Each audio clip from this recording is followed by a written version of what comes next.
Welcome to the Recycle Podcast, where we discuss everyday issues from a mental health perspective. We are your hosts, Dr. Rashonda Strickland, Dr. LaFonya Jones-Hines, and Dr. Micheal Wall. Now, don't get it twisted. We're not going to be your stereotypical therapist. What we will be is informative, down to earth, a little spicy, and vulnerable. All right, interns, turn up your volume, grab your pen and paper. It's supervision time. As a reminder, this podcast is not meant to take the place of a relationship with a licensed mental health professional.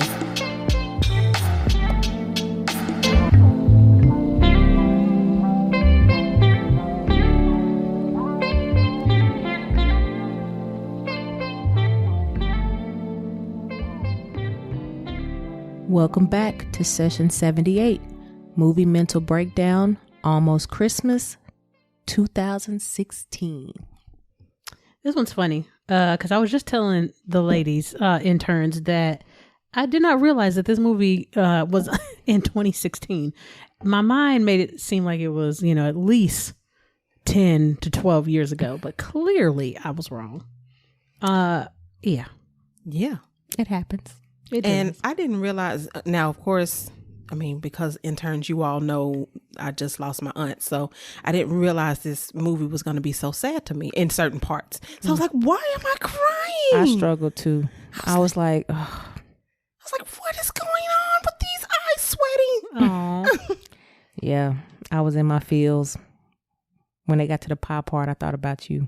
Oh, I did too. I was like, you better dry them tears up. That is not peach cobbler. yeah. No. If I had to say one scene did make my heart be like, oh, it was that scene. Mm-hmm. Other than that, I was kind of like, But I think that one scene. Yeah. I think it was just because I just lost my aunt. Of course. But so if you just lost somebody and you haven't seen this movie, it might be a tearjerker. Yeah.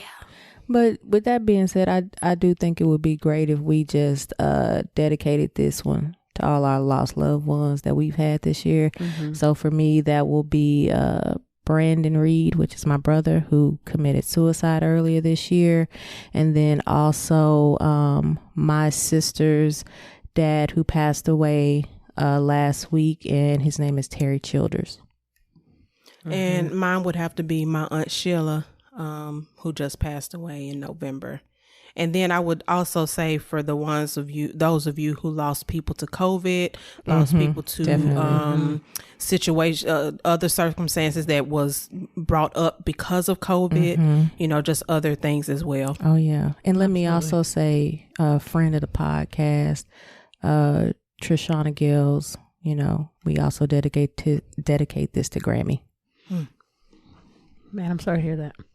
Yeah. That's a sweet but grim way to get started. But it is. But you got to do what you got to do and show respect where respect is due. Mm-hmm. Okay, so this one stars a lot of people. A lot of big name people in this movie. A lot of big names and a lot of names that we've said many times over. Mm-hmm. Namely Gabrielle Union. Mm-hmm. I was like, we've done a lot of her movies. Her and Romany. Her and Taraji are probably the two. Yes. And Regina. Yeah. And we don't even be trying. Not King. We don't. We just be picking a movie. Mm-hmm. But there's only like 25 black actors. So only allowed to be 25. So you don't get the same rotation. But Gabrielle Union plays Rachel. She is the second oldest daughter or child. No, I think she's the baby daughter, but she's the second daughter. Yeah. Then we have Cheryl is played by Kimberly Elise. She is Rachel's sister. Mm-hmm. Then we have Christian, who's played by Romany Malco, and he is the brother in this situation, or the oldest brother. Mm-hmm. And then we have rounding out the children in this family is Evan, played by Jessie T. Usher. Mm-hmm. I almost said Tucker. I was like, that says T. Usher. So that rounds out the children in the family. The father, Walter, is played by Danny Glover. Mm-hmm. And then I don't know who plays the mom. I have that information. Yeah, because I was like, she didn't have any lines, so I was like, is it Rachel Kylian? She was just a visual throughout the film. Hold on, let me find it. My eyes is all over. I know Rachel Kylian was the young Grace. Rachel Kylian, she's actually the older Grace, and then Lynn Talbert is the older one. Ironically, you just said you said older twice. Mm-hmm. Oh, younger. Lynn Talbert played young Grace. Oh, okay, gotcha. So then Christian's wife Sonya is played by Nicole Ari Parker. Mm-hmm. Cheryl's husband Lonnie is played by J.B. Smoove. Mm-hmm. Aunt May, mm-hmm. who is their mom's sister, is played by Monique. Mm-hmm. What is Monique's last name? I have no idea what her last name is. I used to know it, but I can't. But remember everybody just no knows more. her as Monique. Yeah. Next door neighbor and love interest to the end, Malachi, is played by Omar Epps. Mm-hmm. And then Jasmine Mm-hmm. is played by Keri Hilson. Mm-hmm. And Andy, the campaign manager, is played by John Michael Higgins, AKA Brooks, also known as Brooks. And Eric, who is Evan's friend, is played by DC Youngfly. Mm-hmm. I think I got everybody. You forgot the daddy.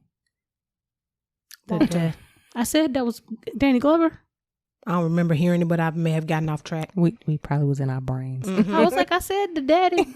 Walter is played by Danny. Oh, She did. You did, girl. I was like, wait. I was That's like, me. I thought I said the daddy. That's me. I didn't know them. I didn't have the mama.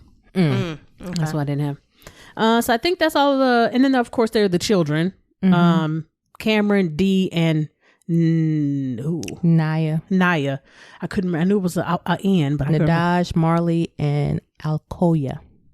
So And then Jasmine, she's Keri Hilson. I said that She one. said You did? that. I didn't hear you. I think the only people. Are y'all not listening to me today? I wasn't. This a hard movie. What's going on? I'm gonna be blanked out a whole lot. I think the only other people worth mentioning, just because they are celebrities, is Gladys Knight, who plays the shelter director. Mm-hmm. Everybody that loves what is that movie? Video. Oh, Greenwood. Is it Greenwood? Green Tree? Green something? The people that had the church. Greenleaf. Greenleaf. Them people. I've never seen it, but the you said green. That was the only show I could think of. Something about a tree and a leaf and something.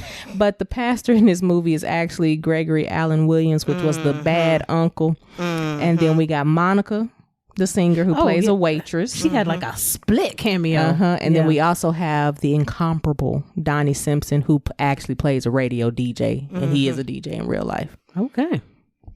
I thought the way this movie started was really cute. Unlike our last one. This is how you do a backstory. Yeah, this is how you do a backstory if you're trying to do it for a movie. I thought it was really cute to see their progression and you know how they have their children and then they have their oops baby. You know, when they had that oops baby and he laid in that chair like, oh my God. I'm like, sir, she did not climb on top of herself and get herself pregnant. What are you meaning? Oh my God. But can you imagine forgetting and then you got a baby in your 50s? Well, sir, you need to do something about that. I'm saying both of them. Yeah. Men be killing me with this. Oh my God. I'm so, why, how did it happen? Sir, think about it. It's been happening since the dawn of time. Thank you. But I was like, the oops baby. I like the way they set up the flashback because it shows how much family meant to this particular family, as well as, you know, different things that are important, the dynamic of the family. Like it's short and to the point, but it shared so much and showed so much about Walter and Grace. Oh yeah. And I thought the song was fitting. The title song, Ain't No Woman Like the One I Got. You know, I thought that was a fitting for his love for her and, you know, just kind of what is missing for him, you know, now that she is gone. I like that they showed the importance of the sweet potato pie. Like, you know, she fixed it for him every year or, you know, and he just loved it. Yeah. And also, interns, y'all gonna love this because they had dates. that were accurate. They did. So we start the flashback in 1971 and then it ends in 2016. I was like, look at that. Because they showed in 2015, what's the name, went off to college and was on the football team. I was like, okay. I said, but wait a minute, he would have been, I was like, in 2015, he was born in 1996. He would have been, I was like, wait, okay. But I was like, let it go. And then I like the fact that they gave us a sequence of days for the countdown of Christmas. So it let us know there was a span of 5 days. Yes. Now, I'm going to let y'all know, I did not write none of them days down, so I don't know when these things happen in these days. Yeah, I got them. Because I was like, it's a lot of jumping around in this movie from scene to scene to scene to scene to scene. Yeah, I had to break it down in them days. I was like, I'm thoroughly confused. So let me do that. But also, the end of the flashback, it starts almost the beginning of the movie. So we end the flashback with Walter's wife Grace dying, and you can just tell that he's kind of lost his footing. He doesn't really know what to do anymore, and he's technically an empty nester. And so then it fast forwards to 10 months later, so the death is relatively new. So it starts off with him sitting on the bed looking at her obituary, and planning to sell his home. You know, and you can only imagine that being in his home is too many memories. It's, everywhere he looks is a constant reminder of his wife. So, naturally it would be like, I want to have a fresh start and move forward from here so that, I can live a new life now. And I can imagine it's a lot of house for an older man. It looks like it, if they had 4 children, now some of them were probably gone by the time the littlest one came up, but, yeah, it's a huge house. At least it looked like it was. Yeah. It had a basement. So if they got a basement, it's usually pretty big. So he wants to get his children together and the family together for, one last hoorah in the house that the kids don't know, but he knows. And of course, as you can tell, he's like, I hope this goes well, because he already know that when his children come together, and it seemed to be just the two, the Cheryl and Rachel, that weren't getting along. He was like, oh God, I hope hope they get along. Oh yeah, it don't seem like the boys were really, at odds or anything. They didn't bicker, but they had their own set of problems. Oh, you know what I mean? Individually. Yeah. Yeah. And it seemed like with the older with Christian, that the sisters trigger him. So while he may not have been a part of the argument, but their arguing draws him in. So then they all end up in this whirl of sibling rivalry. Now, in this initial scene setup, there was one thing that rubbed me the wrong way. I did not like that Cheryl answered her phone while she was working on a patient's mouth, or while she was working with a patient, and had a full-blown conversation with her dad while her patient was laying right there. Cheryl don't care. I was like, that is so disrespectful. It's, if you have a phone call, that's not the problem. But get up answering it. Yeah, like in front of the client. And then continuing to talk. Now say, excuse me, I need to step out for a second. Like, you having a full blown, and really about nothing in reality, Yes, it's about the setup and going home and visiting, which is important, but was it important for you to do it right then in front of your client, patient? They got call them different things. Yeah. That rubbed me the wrong way. But other than that, that was really the only thing. Yeah. Cheryl is the successful one. As far as the 2 sisters, and that's going to definitely play out later in the movie. Well, and I think if later on, you don't know this about her in the beginning, I think it speaks to some character. I don't want to say flaws, because I feel like that's the wrong word, but character issues that she likely has, being able to do something like that in that way, because she later talks about being a control freak. Yeah. And I was like, I can see that. But then we also learn later that some of that comes from her being the one that's expected to be able to figure it out on her own, which she said was overrated for her. Oh yes, absolutely. So what else? We also learned that Rachel is having some financial issues. Recently Clearly. divorced. Yes, recently divorced, having some big financial issues. Single mom. And she seemed to be a professional student because she's not really sure what she wants to go to school for. And now at this point in time, she's in law school. Yeah. And you also learn in this scene that her daughter is pretty aware. And I don't want to say intelligent because it was a different type of intelligence, but she definitely was very vocal. She seemed to have common sense. Yes.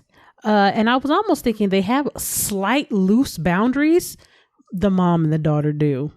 I don't think they're unhealthy. I don't think they're quite at that level, but there was just something several times about the way her daughter like mimicked her or some of the types of things that she said to her. I was like, that's a lot for a very young child to be talking to their parent like that. But she normally plays that character. Nadaj is her real name, but yeah, she normally plays a character similar to that. Like she's the insightful child in a lot of the movies she's in. Because it reminded me of the one child from Blackish. I don't know what the Marseille. Yeah, I was like, oh, I don't know her name, her character name. Yeah, because I've only seen maybe 2 or 3 episodes of Blackish, but she was like that in the episodes that I saw. So we also learned that Christian is running for some sort of Senate seat or something, or Congress, Some sort of. And he's a busy guy. And his wife is trying to get him to slow down and spend time with the family. And he's just like, oh, I got to get I swear I'm going to be president. And then the campaign manager is coming along with them on the family trip. I will have to say that Christian's wife, Sonya, is probably my favorite, like, well-rounded character in this movie. Like, you can tell she is the peacemaker for this family, and she is her family by marriage, not by birth. So I was like, Lord, she's saving another person. Lord, she's saving another person, because this family was struggling. They were. My goodness. They really were. Okay, and then we got baby Evan, who is coming off of I'm assuming some maybe rotator cuff injury or something like that. It's now healed. And we get our first introduction that he's addicted to pain pills. Like when I saw them pills, I was like, sir, seriously? I tried like 4 times to read what the medication was. I think it was some sort of hydrocodone. Okay, because I was like, every time I tried to pause it, the bottle was not quite turned in a way that I could really read it. I was like, okay. But he's addicted to the meds. To the opiates. Yeah. Because he's being told before he goes away for his Christmas vacation that when he comes back, he can re-engage back into the game, and he's been cleared and everything's good to go. And they specifically said, get off of those pills. Get off. And he's seeking the pills. Yeah, and it's not for the pain. Not physical pain. Not that pain. Okay, so then that's the opening. Well, with the introduction of the kids. So then Aunt May arrives. In her classic way. She did. With comedy. Yes. And what I will say, I love that they allowed her to be successful, that she was not just, the old maid, spinster kind of aunt, that she really went and lived her life. I wrote that a little bit later on towards the end of the film. But I liked that she was who she was. Yeah. And she was able to do that because of her sister. Because she's the baby sister. So out of the characters, I had to say that Monique was my favorite because she brought laughter into the home. And a lot of times when people are grieving, we talked about that in our other session, but when people are grieving, it's so it can be kind of sad and just kind of slumber. And so I like that she was able to bring laughter into the home. With being her classic Monique self. I loved it. She was, yes. Her outtakes were hilarious. They were. I was like, oh, that's funny. They should have kept that. But yes, so she, told Walter, go get my bags. They in the driveway. And she had bags. Yes. Yeah. I think at least like 5 or 6 of them things. And, you know, I like that he was able to banter back with her and was like, it's probably all her wigs, because she did have several throughout this movie. Yeah, she had a Shaka Khan wig that was cute on her. And then the rest of the children start to kind of arrive around this point. The older children, because Evan gets there a little bit later. But all the older children kind of start arriving around the same time, it seems like. Don't forget the car rental scene. Oh, that's before. Oh, that's right. Yes, I totally forgot about that. So Lonnie, you know, you can just tell by this character, he's just a flirtatious man in general. And he's at the car rental counter flirting with the little agent, and she like, I don't know who you are, sir. Do you want the Altima, or you want the Corolla? Like, which one you want, sir? But he keep trying to tell her about his time playing basketball and overseas and making the winning shot, and then proceeds to give her a card. It's got to be from 1970 something. Yeah. Because they don't make those uniforms like that no more. No. And he looked young in that picture. And this was my first indication that Cheryl is definitely unhappy in her marriage. She's in an unequal relationship. Yeah. Because he didn't help her with the bags. He didn't help her. He didn't even want to open the door. Yeah, because she completely seemed embarrassed by him. To be honest, Cheryl got a little pick-me energy, to be honest.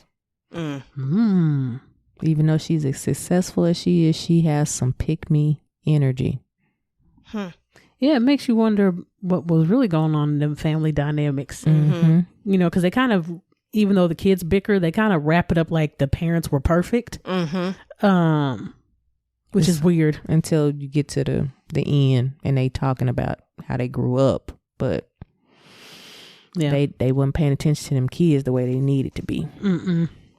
But I can see where you're going with that, you know, because she definitely was unequally yoked with him. Definitely. Yeah. Because she was working at like Best Buy. Not that there's anything wrong with working at Best Buy, but in comparison with where she was in her career and where he seemed to be all over the place still. He didn't seem, even if he was working at Best Buy, he didn't seem to have a a solid trajectory of where he was going. He only worked there for a week. I know. I was like, sir, I need you to pick something. Well, he was stuck in his glory days. Right. Yes. You know, and there are some people that once they've reached whatever the pinnacle for themselves is, they stay there. And it seems like him being playing overseas was the pinnacle of his life. So from there, it's like, you know, pretty much downhill. I just do whatever to get by. Yeah. Because I'm no longer performing at that place anymore. Yeah. So then they all get there. And when the girls see each other, Cheryl hugged Sonya. Right. And she didn't even acknowledge. No. Not even eye over there. And you could tell it bothered Rachel because her face was just kind of like, okay, like you're not going to give me no whatever. But then when she finally turned around and said something, it was like, oh, hey, girl, hey. That fake, nice nastiness. Yeah. And Kimberly Elise played his role well because she's played her many times. Yes. She either played her or she played TT. Them very vastly different people. Yeah. And you could definitely tell when Rachel walked into the house, you could tell she was still grieving. And it seemed like she hadn't been back since her mom passed away. No. But, oh my God, before that, the whole scene between Rachel and Malachi getting into the house. Yeah. Oh my goodness. It's the hyper independence trauma response for me. That's what I was thinking. I was like, ma'am, you struggling with them bags. Just let the man carry the bags up them 4 stairs. Or if you gonna carry them, can you pull them correctly? Like, you gonna struggle. You gonna get a hernia, man. You trying to push one and pull one. That is not how you do that. You do 2 pulls behind you. Like, what are you doing? Yeah. And I was like, it took you more energy to say no to him and do all of that. Then right. Yeah. And her daughter was looking at her like, well, I'm gonna go in the house because I'm not supposed to deal with this. You want to act crazy again? Bye. I'm going here with my cousins. Yes. And you're doing this because you're holding a 20-year-old grudge against him for something you did, which we'll talk about later. Right. But for something you did, she mad because of love and basketball scene. That's funny. Please don't do that, because he a different character, and I get mad all over again. But I was just like, girl, please, chill out. It ain't that important. Like, it's literally 20 feet. Like, it ain't gonna kill you for you to let this man take these bags. He trying to be nice, have some holiday spirit, as they say. But he was trying to do his grown man thing. He was. And you wouldn't let him be a grown man at all. You over here trying to be, like you said, hyper independent. I don't need no man. Sometimes you do, because luggage is heavy. Or just because. I know. It's because I don't want to break my nail. Broken nails. Anyway, but I almost had forgot about that little scene right there. So then they start slowly emasculating Lonnie because the rooftop snowman is not working. So they ask their grandfather, can he fix the rooftop snowman? He says no. And then Lonnie jumps in, and dun, da, da, da, I can fix rooftop Santa because I was an IT specialist. And for 1 week. Yeah. And she was like, you worked at Best Buy. And he was like, but in dog years, that's basically like 5 months or whatever he said. And I was like, no, that means you pointed people in the direction of where stuff was at. Yeah. And then, so I was like, wow, you kind of just tore him down in front of everybody. But he rolled with it. He kept it in stride. You can tell don't nobody in that family like that man. No, because then Rachel backdoored it and did it too. I was like, oh. And they don't even get along. I was like, wait a minute. Y'all don't, okay, same side, okay. I said, they ain't got no respect. Nah. It's one thing for you to be, saying stuff to your spouse, but like, you have some like level of restraint when you're in front of people and just not totally, annihilate the person. And I'm like, well, that's also, this is not an excuse, but this is also why y'all are having issues as well. Like, if you're speaking to him like, dude, you're dumb. Right.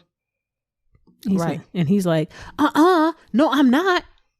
Because this what I did. And so now he's gonna do everything he can to prove that he equals. He's at the same level of intelligence, of whatever it is. Absolutely. I was like, you gotta be careful with that. So then did we talk about Walter going to the shelter? And that's when Gladys Knight. That's what he about to do. It's coming up in this, because he was like, I'm about to go to the shelter. I ain't messing with y'all. And then everybody walks away, and then Rachel and Cheryl just go opposite. They look at each other, and it's just like separate directions. So then, yes, Walter goes to the shelter, and we get some reminiscent action where you can see his wife like making beds and kind of doing things, because she was an active volunteer for the shelter. And in the midst of his reminiscing, the director comes up, and it looks like they've been friends for a long time, because they was like holding hands while they was walking. And I was like, okay, they've been friends for a long time in real life. Because they were super comfortable. They were. Gladys Knight, she don't be getting close to people. She be like, I was stay on over there. They've been friends for a long time. For real. I ain't gonna speculate more than that, but they've been friends for a long time. So she, is telling him about how much they miss her and how much they appreciate, their work at the shelter. And she gives him a picture that his wife had made or framed of them. And, he basically was like, you a sexy little thing, you. And he was, of course, talking about his wife, not and Gladys then he Knight. said, right. Yes. He was looking at the picture when he said that. Yes. He said, you sure are fine, girl. I was like, oh, you better still love her. I know. But it ain't even been a year, so. Yeah. That's how my grandfather was when my grandma passed. Oh. I was like, oh, Pawpaw. That's sad. But he also thought he looked good too. But looking at the picture, if they were a real couple, I was like, they actually do look good together. They did. Yeah. I was like, that was good casting on their part. So then after this, What? Aunt May finished them cooking them dishes. Oh, The my combinations. The girl. Oh man. That's what I wrote. Aunt May's food. That was my title for this. Girl, when Lonnie said this food looked like ingredients to vomit, I said, shut up. You so stupid. But even before that, he said, "Ooh, I can smell what you're cooking." I'm in the bathroom. Hey, Lord, no. Get two comedians together. But you could tell she always trying to cook, which is ironic because she can't cook, but her sister could burn. And for y'all don't know what that means. That means she could cook well. Yeah. But I was like, I said they were all wrong for that though. I said Aunt May was wrong for cooking the food. And they was wrong for the way they was tearing it down. I said everybody was just wrong in this. I wouldn't eat that either. The way that stuff was looking. They did some child abuse. They made that Sacrifice that baby. I couldn't believe it. Christian talk about being a man. I was like, he's not a man, boy. He's a boy. That's what I said. I said, wait, but how you gonna say be a man and you ain't even being a man? Right. You trying to make the boy eat it. He told me I don't want to die. He immediately ran to the bathroom. I was like, but in my head, I was like, it just didn't look appetizing. No. I was like, but I would have tried it though. I wouldn't. Because at this age, you already know Aunt May can't cook. It ain't no. The babies just don't know. No, I think the babies knew. They said, yeah, I know they knew based on what they was looking at. They said, wait a minute, octopus. What? Who eat that? What's mung bean? She made the tea. Mung bean. She made the tea milk. That's the one thing I probably would have did because I know. Oh, I don't like it. boba. Ain't too. I don't either, but I'm saying that's the one thing I'd have been like, I know what's in that. Some milk, and some tea and some sugar. That would have sent me right to the bathroom. I'll pass. Yeah, the only thing that I said I would have probably eaten was the potato salad because I would have just taken the dried fish off the top. No, ma'am. You don't know what's in that creamy concoction. I said try. Y'all know I wouldn't have tried that's what none he of that. ate. He did. He sure did. He ate one of the potatoes. Yeah, he did. Yeah, y'all know I wouldn't have tried none of that. None of that looked like nope. But you know they always say somebody's got to take one for the team. I guess it'll be you. It'll be you, Dr. Chicken. It'll be me. You know, I'll try anything twice. So, you know, that opens me up to a lot of things. But I will.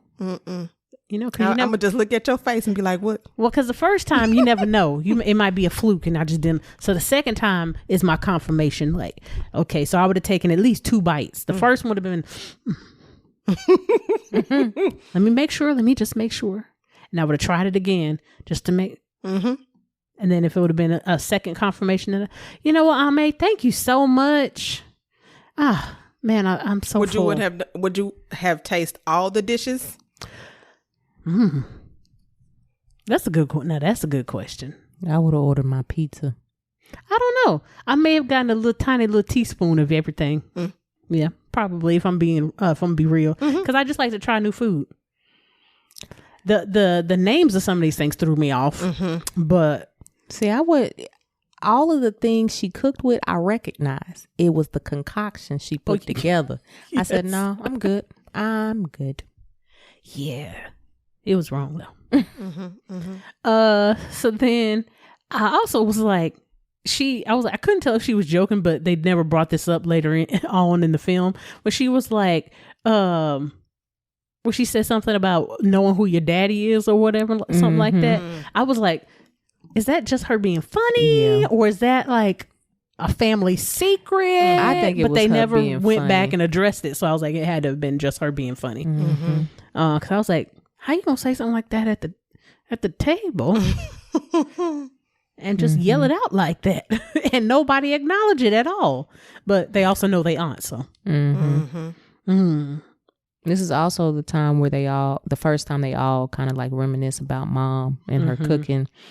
Oh yeah, but Cheryl just can't keep her tongue to herself, and she just start tearing her baby sister down, and that just escalates everything. Because then that's when Evan walked in, probably high as a kite. He was with them shades on. It's nighttime, sir. I wear my sunglasses at night. And he was like, "Y'all fighting already?" Yes, we are. Ding, ding, ding. Mm-hmm. As they're heading up the stairs. Mm-hmm. Man. Y'all, But go ahead.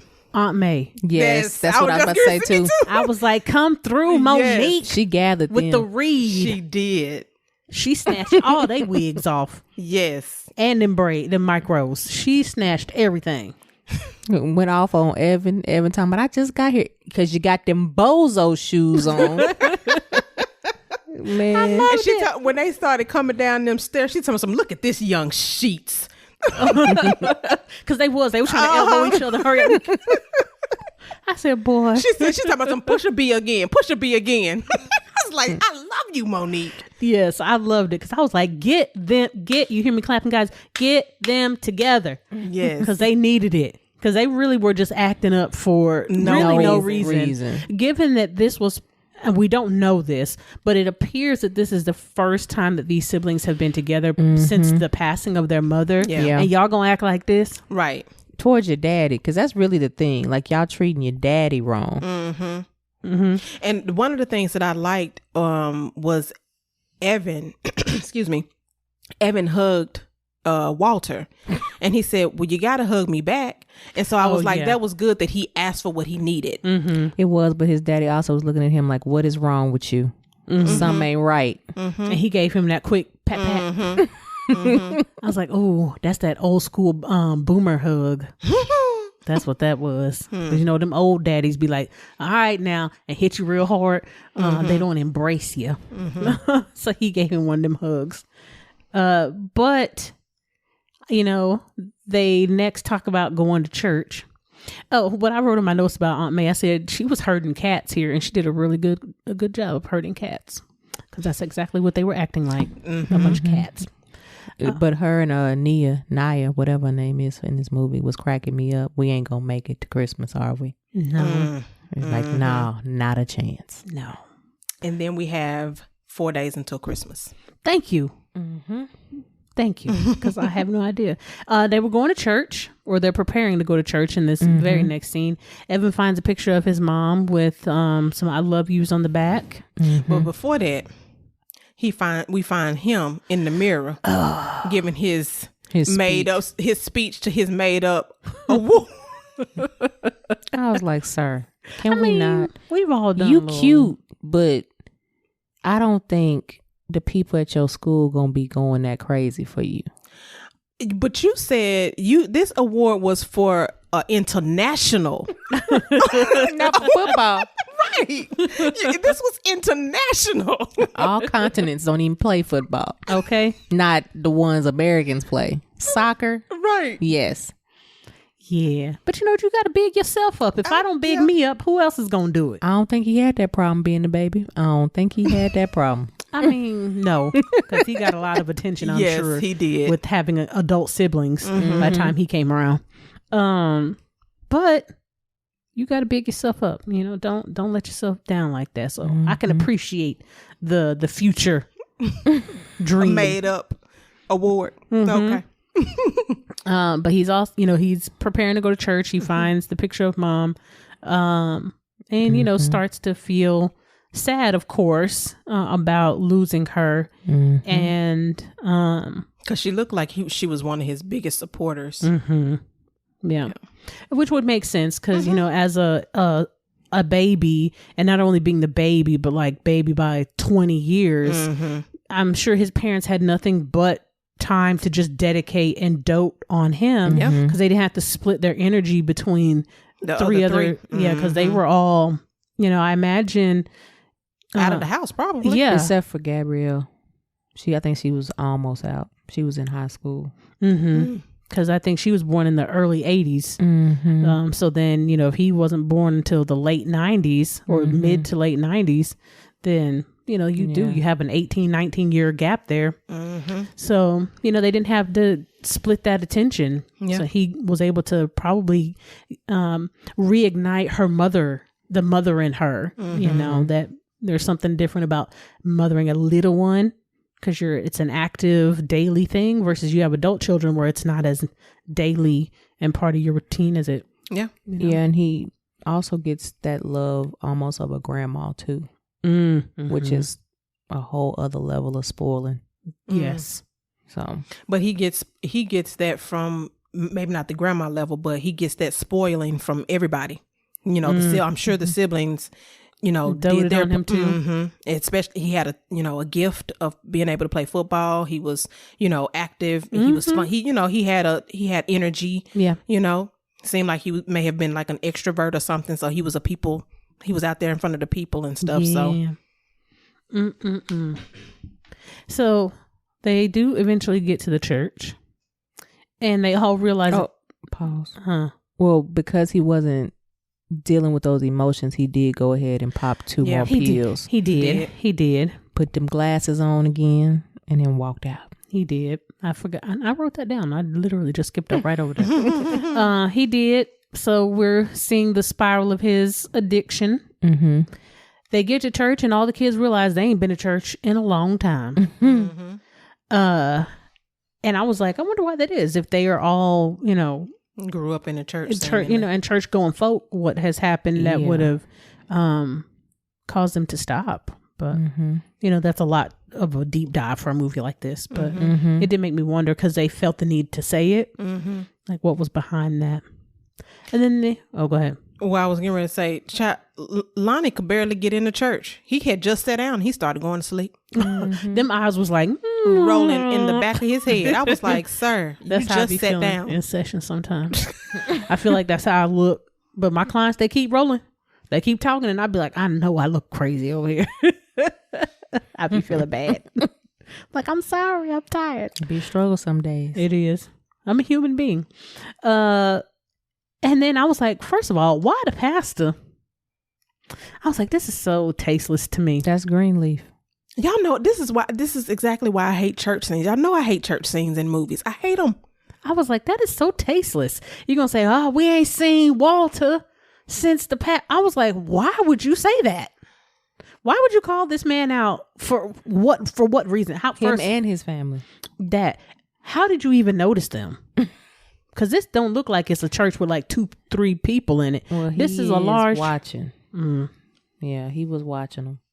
Now them babies was on it, because little mama was like such and such and such. Like, she knew the scripture, whatever he was about to say. I said, okay, your mama take you. Your daddy don't go with her, but your mama take you. And I was like, don't do that, sir. And then this is the first time Walter actually calls out Evan and like, you all right? Like, you good? Because he got the dropsies, as my grandfather would say.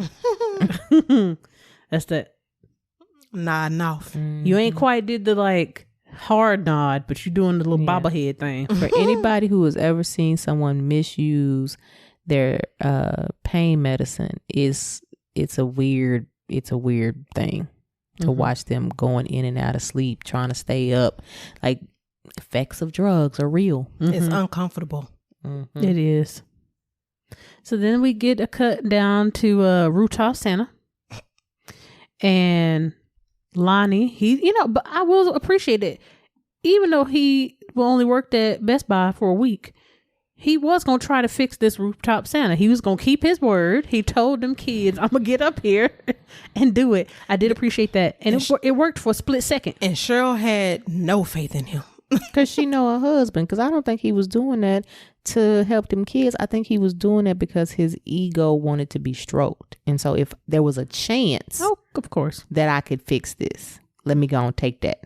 Oh yeah, completely agree. Because the kids even knew it was about to be a disaster. They had them phones ready. Yes, I was like, that should have also let me know that this film was later than what it was, because they had them phones out. That's a fairly new phenomenon. But for a hot second, it did work. But then Rooftop Santa said, "Yeah, I'm out this," and his head started spinning like The Exorcist, and that poor baby it just blew scared. Poor D, she ran off. I know, screaming. Bless her little heart. I know. And it came rolling. He was all smoking and stuff. I know. And then he started sparking. The body started like it was going. Yeah. And then blew my man off the roof. And Cheryl knew. She said, "Oh, well, I'm gonna go get the ice packs." The funny part was the kids walking up to, "Is he dead?" And he just kept saying, please don't tell Cheryl. I know. Like, sir, you gonna need them hot, icy hots or something. Okay. For that fall. Some Epsom salt. Because that was, 2 stories at least? Yes. Oh, yeah. 2.5 if you count straight on your back. Child. You know, you could sit down in the wrong spot for too long and your back be hurting, let alone fall off of a roof. Yeah, I would be out of there. Yeah. At least 2 weeks. I can't go to work. I'm sorry. My back's hurting. This part did make me a little sad when he's making the pie. And he's asking about the recipes and like, where's her tin? So in the earlier scenes, they show the Grace, that's her name, right? Grace. She has a tin full of recipes where she keeps like the things that she, I guess, cooks primarily, or, you know, the love recipes, and he can't find it, and he wants to have her sweet potato pie, and he is determined to make it, and he's like looking online at sweet potato pie recipes, and none of them is just, they not hitting. And I was like, yeah, these. Well, one, sir, you got to get the eggshells out, because you straight put the eggshells in there. And you were crunching on one of them. Now, what I will say, this scene and then the other one where he still hasn't gotten a pie together, it reminded me straight of Color Purple and him trying to cook Suge that breakfast. That's exactly what it reminded me of. And I was like, oh, Danny Glover, don't do this. My mom hates Danny Glover as an actor. I'm sure she doesn't care about him as a human being, you know, one way or the other. But she's like, I don't like Danny Glover, all from Color Purple. I can understand. Like, just that, she's like, that just tainted my whole view of him from then forward. And I was like, I could totally see that in that scene. Because what I wrote down, I was like, this is what I hate about movies sometimes, is they play up these husband-wife tropes. And they make it like he cannot function without his wife. And which there are a lot of couples where that is true. I mean, the husband typically follows soon thereafter. And I was like, man, it makes them look incompetent. Like, I haven't done anything. Like, it really starts to make you wanting to dive deeper into like, well, how involved really were you in your life if you can't even cook? Well, I think he said, I've seen you bake this cake 1,000,000 times.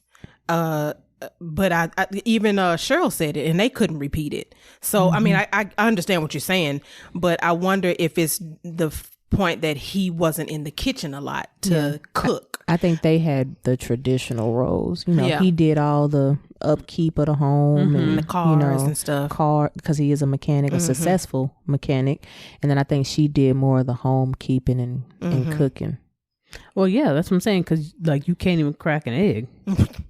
That's what I'm saying. Like, they really make it like you really just can't function at all. Like, you have no other usable skills. You know, I hate that they play that up a lot, but I get why. But because it's a movie, you have a short amount of time. But I just hate that they use that a lot when one of the, specifically when the wife passes away and the husband is left. You know, he's often like, he don't shower no more, and you know, everything is just kind of do the dramatics. It's like really, but you know, he's still working on the pie, which I can appreciate. You know, he wants this pie because it means something significant. So now we're on 3 days until Christmas. All right. Because I wrote morning.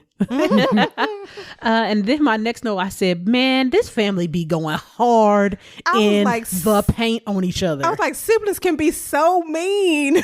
I was like, man, they just be saying some of the most ruthless stuff to one another. She done call Evan an accidental child. I was like, oh my God. I mean, even though it was true. I know. But still. You don't have to tell him. Right. He know. And who wants to be reminded of that? Who wants to be reminded that my parents had thought they was in their golden years, they was about to, you know, ride off into the sunset as empty nesters, and oops, we got another 18 years. Oops, baby. 18 years. And I was like, sometimes you just got to keep your mouth shut. Some stuff, even though you think it don't need to always be said. Because I imagine it was hurtful, even though they kept it light. But had this been a real family, that could be Yeah. And imagine how many times he's heard that. Because if you said that then, that's not the first time you've said that. You know, that's something that's been brought up several times. Well, but he got that butt back though. He did. Well, technically he started it. Because he made a comment first, then she went in for the jugular, he went in for the jugular. Yes. And tit for tat. Yeah. Yeah. That's how it is though. And of course, in true movie fashion, she's locked outside in her night clothes. I was like, what time of the day is this? I know. But you still got your robe on. And, yeah. Me and my brother would have been fighting. All of them. We would have been fighting. You done locked me out.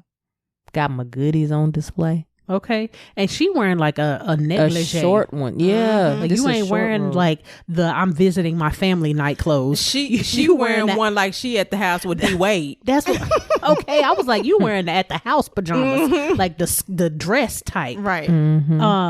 You not wearing the I'm visiting my family pajamas. I was like, the silky robe that match and everything. Okay, ma'am. So then she tried to crawl through the window, and of course, who sees her? Malachi. Of course, y'all. Malachi. He was giving it to her imaginary style, right? Imaginary pumps. Y'all, this was so funny. She was like, "Get away from my butt." She was so upset. Yes. And he was like, I took Mandarin because she has this tattoo. And he's like, your tattoo says like sesame chicken or something like that. And he's just like, no, it doesn't. It means unbreakable, something. And he was like, no, I took Mandarin. It don't say what you think it say. Make sure you get your stuff done from reputable people. Yes. People who actually speak the language you're trying to get on your body. That's what I did. I have a Japanese tattoo. Luckily, I worked for the people that wrote it for me. So I was like, can you write, this? She was like, oh yeah. So thank God mine says what it says. And I've actually had it translated several times. So I was like, ooh. I was like, thank goodness mine. You can take a picture and put it on Google now and make sure it actually translates properly. Oh, no, I've had it translated through the military. Yeah. When I was going to join, when I graduated from college, because it was a pre-existing tattoo, they had to have it translated to make sure that it didn't say something, crazy, whacked out. So it's been translated several times. So thank God mine says what it says. But make sure get your stuff done, get your translations done, so you don't be out here walking around saying, takeout delivery. But she finally scoots her behind through the window backwards and busts her head wide open. I said, look at her. She was like getting that D. She knows she liked it.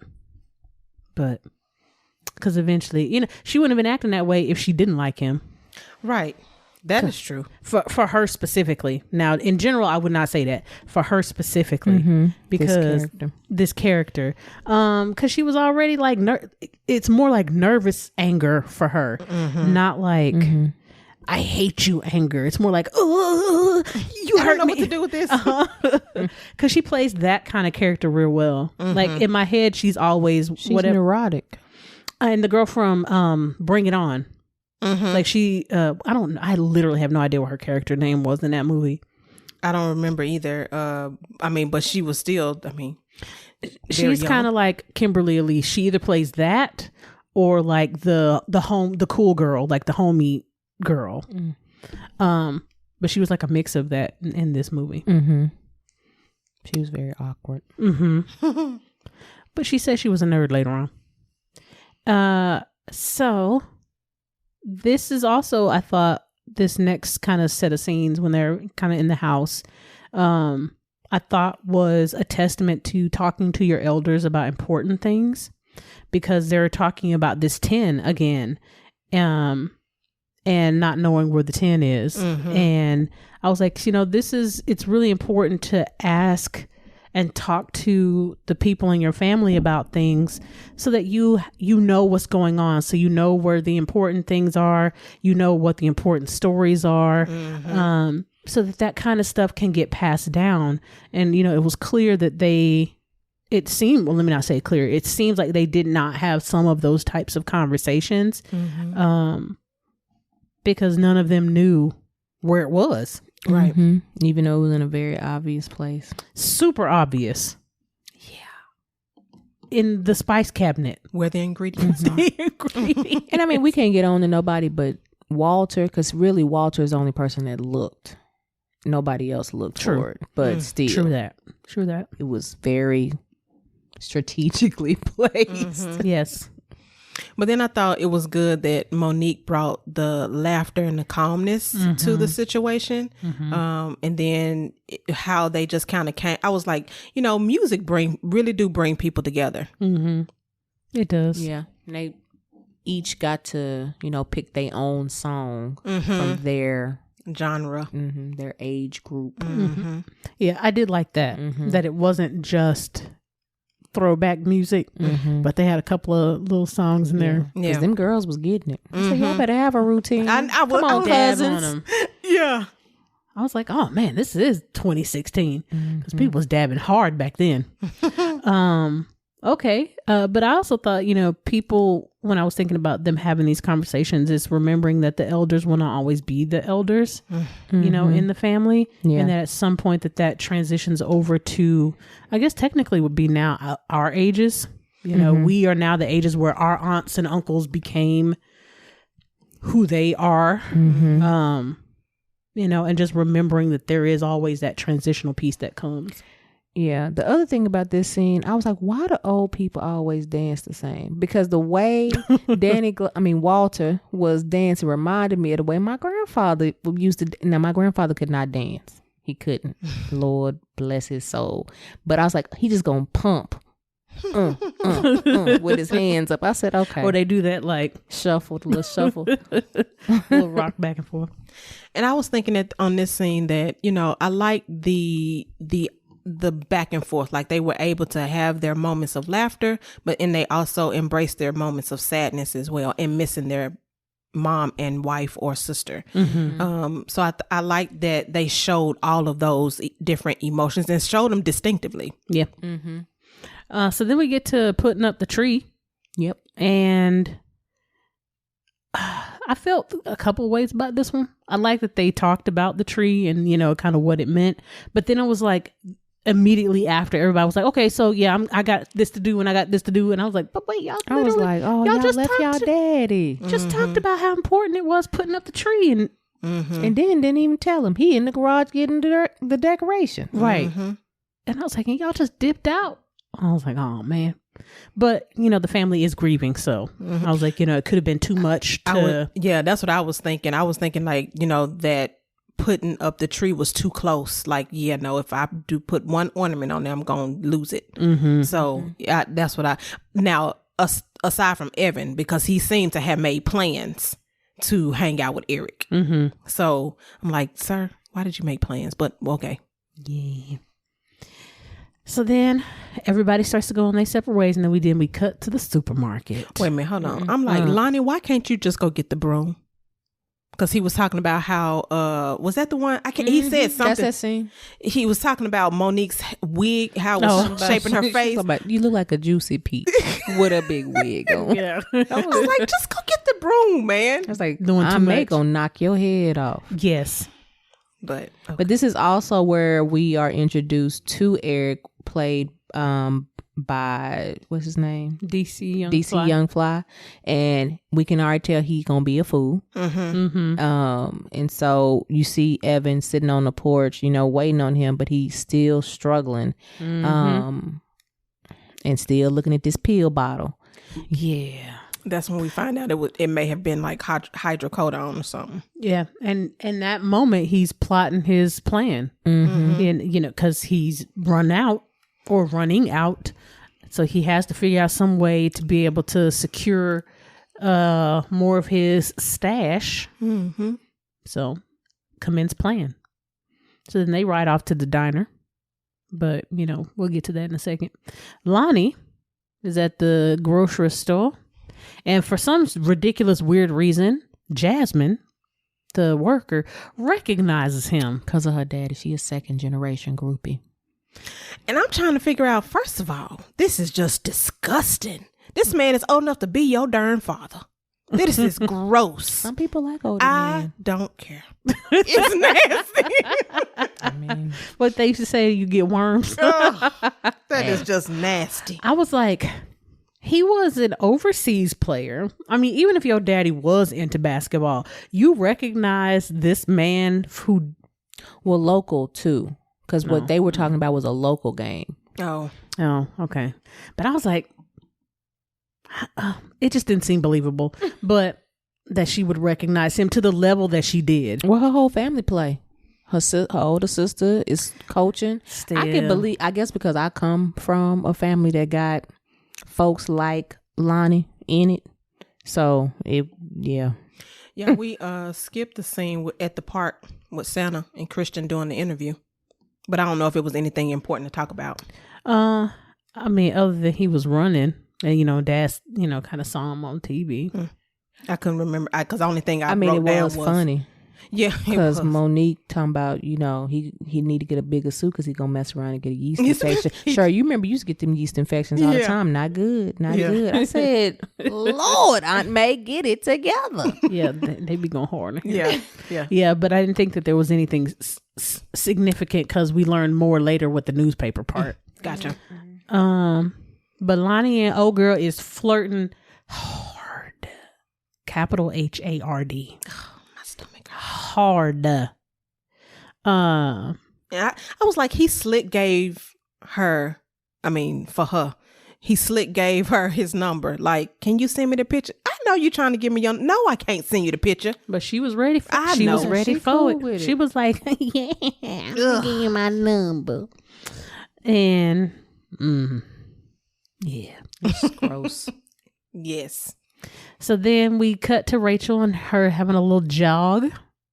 Oh, before that though, Eric and Evan are at the diner. Oh, that was before that? With their waitress. Okay. Monica with the red hair. And that's when he starts scamming. Doing the absolute most is really what's going on in this scene with Eric and then Evan trying to get these pills and acting like it ain't what it is. Mm-hmm.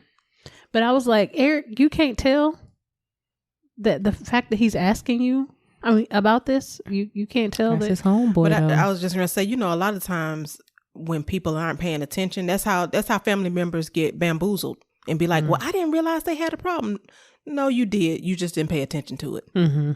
Because I was like, he's asking you for something he could get a prescription for. Right. Like he could easily call his doctor and be like, can you call me in a refill? If this was legitimate. Right. Yeah, but I think you also got to remember these are two different lifestyles at this point. One person who probably stayed is probably in a little bit of illegal activity. And then you got another one who's really supposed to be on the straight and narrow and not knowing certain things. So you thinking your homeboy is not doing things that you might be doing.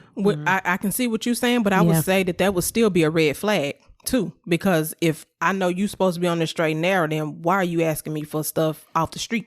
But I see what you're saying too, though. Yeah. I was just like, oh, Evan, scamming. But Eric, as his friend said, yeah, I'll hook you up. So then Rachel's running and here come Malachi. He trying to have a little conversation with her. Like, I'm just trying to get I'm just trying to get next to you, girl. But I'm like, Evan, she just told, not Evan, Malachi, she just told you that she liked to run in peace. So then just run with it and not talk. Yeah, that part I didn't understand. Like, you kept saying stuff. So then, of course, she gonna blow up and she, this is what I mean. When I said distracted. Right. I don't want you talking to me while I'm trying to run. But then he said she had a cicada in her hair. But I was like, cicadas in the winter? Where are they at though? Alabama? Oh yeah, they are in Alabama. Well, they should be kind of gone by then because that's a summer bug. I was like, a cicada in December? I was Alabama may have other I was like, stuff. okay. I said, yeah. I was like, okay. I was like, it do get cold in the South. Like, I don't know why people think it just stay. Now, we're having an unseasonably warm December here. Because I'm fanning y'all right now. Yeah. But now, January, February, that's Texas time of year. That's when it get cold here. Snowmageddon. Yeah. Yeah, January, February, December's a funky month. But I was like, but it get cold in Alabama. And they close to the water. So I was like, they higher up than we are. Mm-hmm. So I was like, well, whatever. So then she gets to fanning the bug around, and he was like, basically, B, that's what you get for trying to be rude. And her daughter's looking like, there you go again. A mess. Mm-hmm. But I was like, man, you cannot. But the other thing I was thinking about, like, you cannot put your hurt onto other people. Like, even if your hurt is in reference to your ex-husband and or Malachi, it is not fair for you to, just throw that hurt back at them if you haven't talked to them about it. Mm-hmm. So whatever this grudge you're holding against Malachi, you've had it for 20 years. And you have not said anything to him about it. So he just like, why are you being so rude? He like, is I don't oblivious to why you're angry with him. Yeah, because on his end, nothing happened. You are technically the one that hurt him. Mm-hmm. That's true. Absolutely. Perspective. Mm-hmm. Mm-hmm. We may be looking at the same thing, but we'll see two totally different situations. Mm-hmm. Yep. So then we have Christian and Walter. They have a little scene. Oh, wait. Rachel saw her account was overdrafted. Oh, I missed that too. Oh. I was meaning the mother-daughter talk. Because that's that night. Is that the same time? Yeah. Okay. She saw her account was overdrafted, and her daughter came out after she looked at it, and she put her phone up. Mm-hmm. Oh, yes. Yeah. Okay. I didn't realize that was right in this same little section right here. Yeah, because I appreciated old girl. She ain't old girl. Little mama. That's really who she is. Because I was like, somebody gonna have to hold your mama accountable, and it looks like it's got to be you, because she don't share anything with anybody else because she's so hyper independent. But the way her daughter broke this down, talking about men are not smart, Mom. I wrote that in. I was like, this baby no. Yes. And she was like, there's sometimes where I don't want to carry my backpack. It's not because I can't, but it's because I don't want to. I didn't write that part in here. I act like my shoulder hurts. And then he carries my backpack. I'm like, how does baby know game already? And that's what I wrote in my note. Because I did write that down. I did. I don't know why I skipped that. But I was like, this is what I actually wrote. I said, how the hell is she schooling her mom like this on men? Mm-hmm. Where in the world would she have learned to know something like this? If her mama didn't teach her. Right. Because she's smart. She's book smart and she's common sense smart. And that's something. But that's beyond just common sense smart, though. That's because that's an experiential thing. Like this girl don't look to be no more than 12. Mm-hmm. How would a 12-year-old know that if I need to make my partner believe that he does more than that's just not normal? I think for a child to be thinking that way. I can see it because I got a lot of these people in my family. I got a lot of people in my family that is like this girl. Smart well beyond their years in all areas. Now, some of them ain't got no book sense. But common sense, like how the world works, and especially relationship, you got to think this is a whole area of kids in her age bracket knowing too much. I mean, I hear what you're saying. I just don't see it. It just seems too wise beyond your years. Like, I get common sense, I get knowing about certain things, but the way she explained it just felt too adult to me personally. But this I did not like. I really did not like this scene. I thought it was too forward for a child to be speaking to their parent that way. Not for them to be having a discussion about men and relationships, but the way she spoke to her was almost as if she was the mama and she was teaching her daughter. I just didn't like it. The part that I did like was that she asked her mom's permission. She said, Mom, can I say something that may be inappropriate? I can't remember the exact words. And not get in trouble. Get in trouble. Yeah. So I did like that she asked permission to say something that was going to be out of line for a kid to say. Yeah. And I think you also, something that's being missed is that you have to remember which sister this child is being parented by. She's being parented by the one who is more infantile out of the sisters, the one who got everything. So she probably has a child who is more adult because of the nature of how she was raised. So you don't have the stereotypical situation like probably how Cheryl, if Cheryl had kids, her kids are probably going to be very rigid. They don't get no say in nothing. Whereas Rachel's kids, they exploring everything. You know, it's very different parenting styles.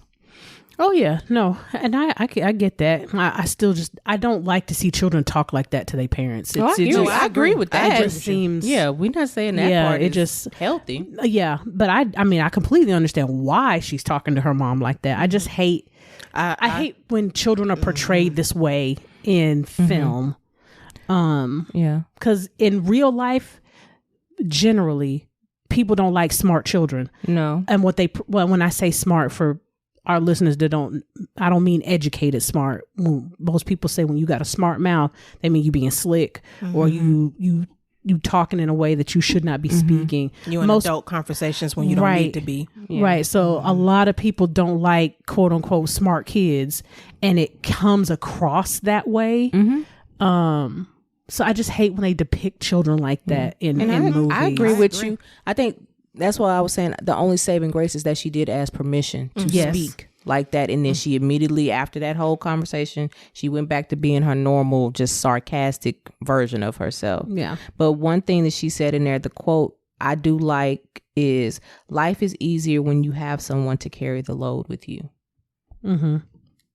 Because I don't know what, which is true. I don't know what Rachel is thinking, especially when you have an example of that with your mom and dad. Like, you know what I mean? I'm like, Rachel, you struggling, babe. And the other thing that I like that the child did, her daughter did, was she uplifted her. She was like, you're an attractive woman that has a lot going for yourself. And she built her up and like trying to help her to understand that, not that it was a child's place, but if it was something that was going to be said, at least she lifted her up. Yeah. And I think sometimes it's like that when you are in a home, a parentified home. Well, not necessarily parentified, but when you have your mama doing it alone. There's a lot of times where I could think back in my relationship with my mom where I've had to be her encourager because there was no one else there. You know what I mean? I think people who, you know, typically have both parents, they don't see some of the struggles that, you know, the parent has to go through and not have any emotional and mental support. So it's a struggle for them, and she did not see herself at all. Rachel was struggling. Oh yeah. She was financially, emotionally, and mentally. Yes. She was stuck. Which is interesting considering the way they're painting the parents' relationship, that the two daughters don't have healthy marriages, because they're painting the parents' marriage that it was storybook, like everything about their marriage was perfect. I can't think of one scene where they said anything disparaging about their marriage. Just at the end, the sisters, when they talked about being reared. Well, and that's not what I'm talking about. The parents' marriage, like they didn't say not one negative thing about this parents' marriage. Yet you have two children who don't have relationships because they don't really do much for Christian's marriage. He ain't got no problems, right? His relationship is like his parents, right? So then the daughters don't. I'm like, so like, what happened? What didn't get taught? We need a prequel. We do. We need a little bit of extra backstory. Yep.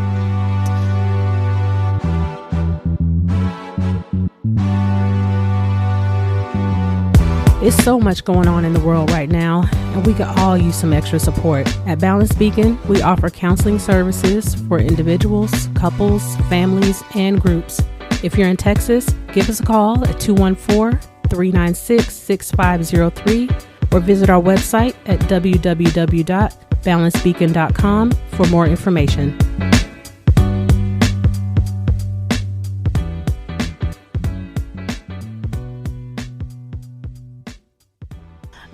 So now we're on day 2.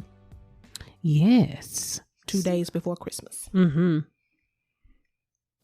So this is where they get ready to go play football, yes? Well, Christian is working on his speech, and Dad is proud of him. Oh, yeah. Sat down and talked to him. Yeah. And this scene went completely different than what I was expecting for it to go. I thought that Christian was just going to be sitting there doing work and not paying attention to Walter. Oh, yeah. And then he was like, okay, I understand. Yeah. I did too. I was like, my notes start off one way and then they finish a different way. Mm-hmm. I was like, your dad's trying to connect with you. Yes. Why is everybody so busy doing their own stuff? And I was like, oh, wait a minute. He did understand what his dad was asking for, though. Mm-hmm. Mm-hmm. Yeah. Like, and it seemed like him and his dad have a pretty good relationship. Yeah. Mm-hmm. Yeah. That he can relate with him and hold him accountable in a gentle way, almost, it seemed like. Yeah. Yeah. It was surprising. Mm-hmm. I like it. Then now it's the football. Now it's football. Because Evan come in calling his brother old man. Mm-hmm. Oh, yeah. And he's like, you talking about daddy? No, not me. Not I, said the cat. So everything's going great. Yes. Initially, yes. You know, the family's playing. We rolling in the grass and, you know, they talking from the sidelines. Mm-hmm. It's going great. People flirting with people they ain't supposed to be flirting with. I like that he was flirting with her, though. Mm-hmm. It reminded me of Romeo and Tasha Smith. I can't think of their character name of the movie. I think it was... Was it Jumping the Broom? Oh, that movie. Oh, that reminded me of that. When you said Romeo, my head went to Little Romeo. No, it went to Immature. That's what I'm saying. Little Romeo, when he was Little Romeo, you know. But you mean actual Miller Miller. Yes, not eye patch. Immature IMX. We're not talking about that one. Yes. Yes, that's a good description because he was flirting hard with her and jumping the broom. Yes. And she was with it. But yes, I thought it was cute though. He was like, "Hey, girl." She like, "Boy, if you don't stop." I think what made it cute was her responses to him. She was not having it. Yes. She's talking about, I got toys older than him. It's like, girl, you better get on that young thing, get on that young buck, because he's an adult. Yes, he is. She might hurt him. And he'll learn a thing or two. A thing or two about a thing or two. As they say, let me learn you something. He needed it. Like, oh, you want to come over here? You want seasoned chicken. Okay. Gotcha. Marinated. I was really hoping. I was like, oh, they should have let them get together and have a little fun. But that would have made the movie too long and took away from the, you know, the premise of the film. But it would have just satisfied my own personal little desires there. But Lonnie trips Evan. And Evan falls, as you do in football, and rolls around. But they have, like, the whole family, like, this has explosive, visceral reaction. Yes. Which I was like, they really don't like Lonnie. Right. And I get why they were upset. I would have knocked his head off. I'm just being honest. And I'm not saying because I'm a big sister, but I'm saying from the standpoint of, you know, that this boy is just now recovering from an injury, and then you gonna do something like that when we're not even playing that level of football. But they were tackling each other, so that's my thing. I was like, y'all having like a visceral reaction to him. Now he shouldn't have tripped him, so that I think is given. But he's out there playing tackle football in no gear after just being told 2 days before that he could come back. Y'all should have been playing flag football. Right, have some personal accountability as well. Had on his equipment like Eric. Yes. I mean, that was my thing. Like, also take some personal accountability as well. Like, you're out here playing physical contact football with people that are not trained in playing football. Right. Yeah. I mean, I see it both ways though. But he was still wrong. I feel like the tackling that everybody else was doing was not malicious. And I feel like with Lonnie is always trying to, you know, undercut people, be the best at stuff, even though he ain't the best at nothing. You know, and I think I used to be this, So I got to bring you down. Yeah, I would have been upset. So I think the family being upset wasn't the issue, but it was like the level of upset they became. I mean, it was like hatred. I mean, it was on a dime. They went from having a blast to like they're ready to literally, I mean, pitchforks and, you know, but torches the other on thing this guy. too is Cheryl had the opposite response. She was taking up for her husband. I was like, whoa, wait a minute, what just happened? You're taking, do you realize you're taking up for your husband? Because her sister took up for Evan. And she always got to be on the opposite side of her sister. True. Because Rachel, I mean, she went, again, it was like you went to one level too high. It's okay to tell your reaction didn't match the situation. Right. It's okay to say, hey, you know, he's, you know, this is what he does for, well, not really for a living, but, you know, this is something that he does, you know. And she said this is his career. Right. So I think that part is okay. But then you talk about him not having a career and he ain't nothing. All of that was not necessary. But she got it back. She rightfully so, because you took it to a level that wasn't necessary. It's okay to comment and it's okay to be upset, but you did not need to go in on Lonnie the way that you did. And so I wrote in my notes, this was a area where Rachel, what Lonnie said to her probably validated the thoughts that she was having in her head anyway, which is why she's a professional student. Probably. Well, I know this probably why I ain't got no sisters. Well, no sisters. Me and my sister would have been fighting the way she talked to me. I'd have fought her. You as in if you as being Rachel? Yeah, if I was Rachel, me and my sister would have been fighting because I understand you got to go for your dude. I ain't got no problem with that because if I have overstepped a bound, I've overstepped a bound. But you checking me don't mean you have to berate every single thing that I've done. I'm not ever going to be nothing. I'm divorced. I'm a single parent. Like she just read every single thing down. And because of her weird respect for her sister, she just walked off. She didn't even say nothing. I hear you. But Rachel did the same thing to Lonnie. Yeah, that's what I just said. I know. But I'm saying like, so she got what she gave. So I understand you would have fought your sister, but they needed to, well, then y'all just need to fight because both of y'all wrong. Yeah, I agree. Yeah. We would have all been in there wrong, but I also think what is going on with their particular situation is not that they're giving what they gave, is that everybody continues to escalate the situation. Everyone goes a level up from where we were, then another level up, and then another level up. And then y'all really over here fighting about Lonnie, who really don't care about nobody in his family. Right. It's like all of them go for the juggler. And then try to go ahead, step up. And then, like you were saying, Dr. Wall, go. I need to. Okay, so not only do I need to go for the juggler, I need to go for the eye, for the brain, for the. Now I need to chop your head off. Right. It ain't enough that you just spewing everywhere. Now I need to just and that's what I wrote in my notes. I was like, everything is so visceral and intense. Like it literally goes from 0 to 100 and there's no in between when it comes to the way they talk to one another. And then on top of that, side note, you got to remember everybody in his family is grieving and not everybody is grieving truly healthy. Feeling their emotions and processing them. So everybody is just not on edge. That's too. True. Absolutely. Yeah.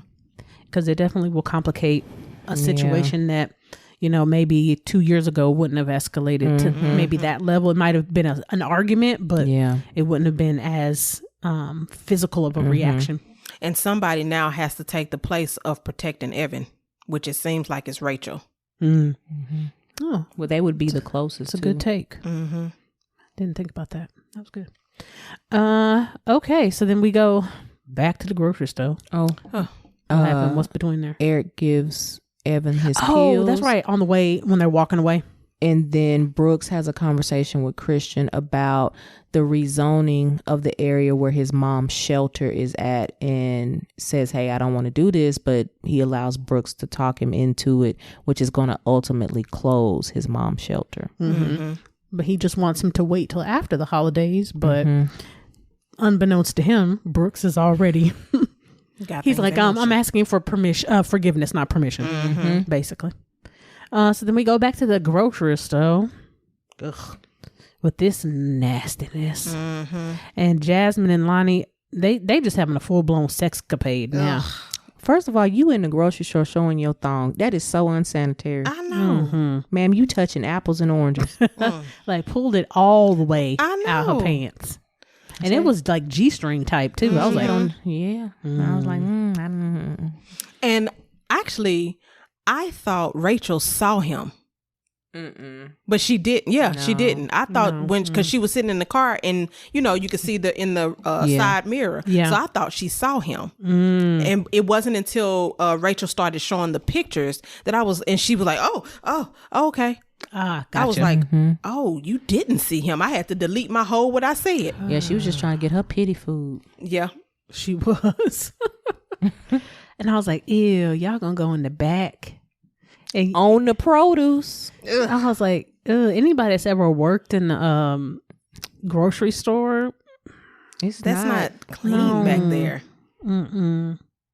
No, that's why you clean your fruit and vegetables and your meats and things when they come back to your house. For all y'all that don't do that, please.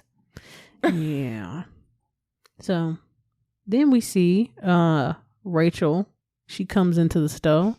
And, she just doing her regular thing. I'm just at the store just buying stuff. I just happen to go to the line because movie plot that Jasmine is in, and she just over there on her phone and that joint is going bling, bling, bling, bling, bling, bling.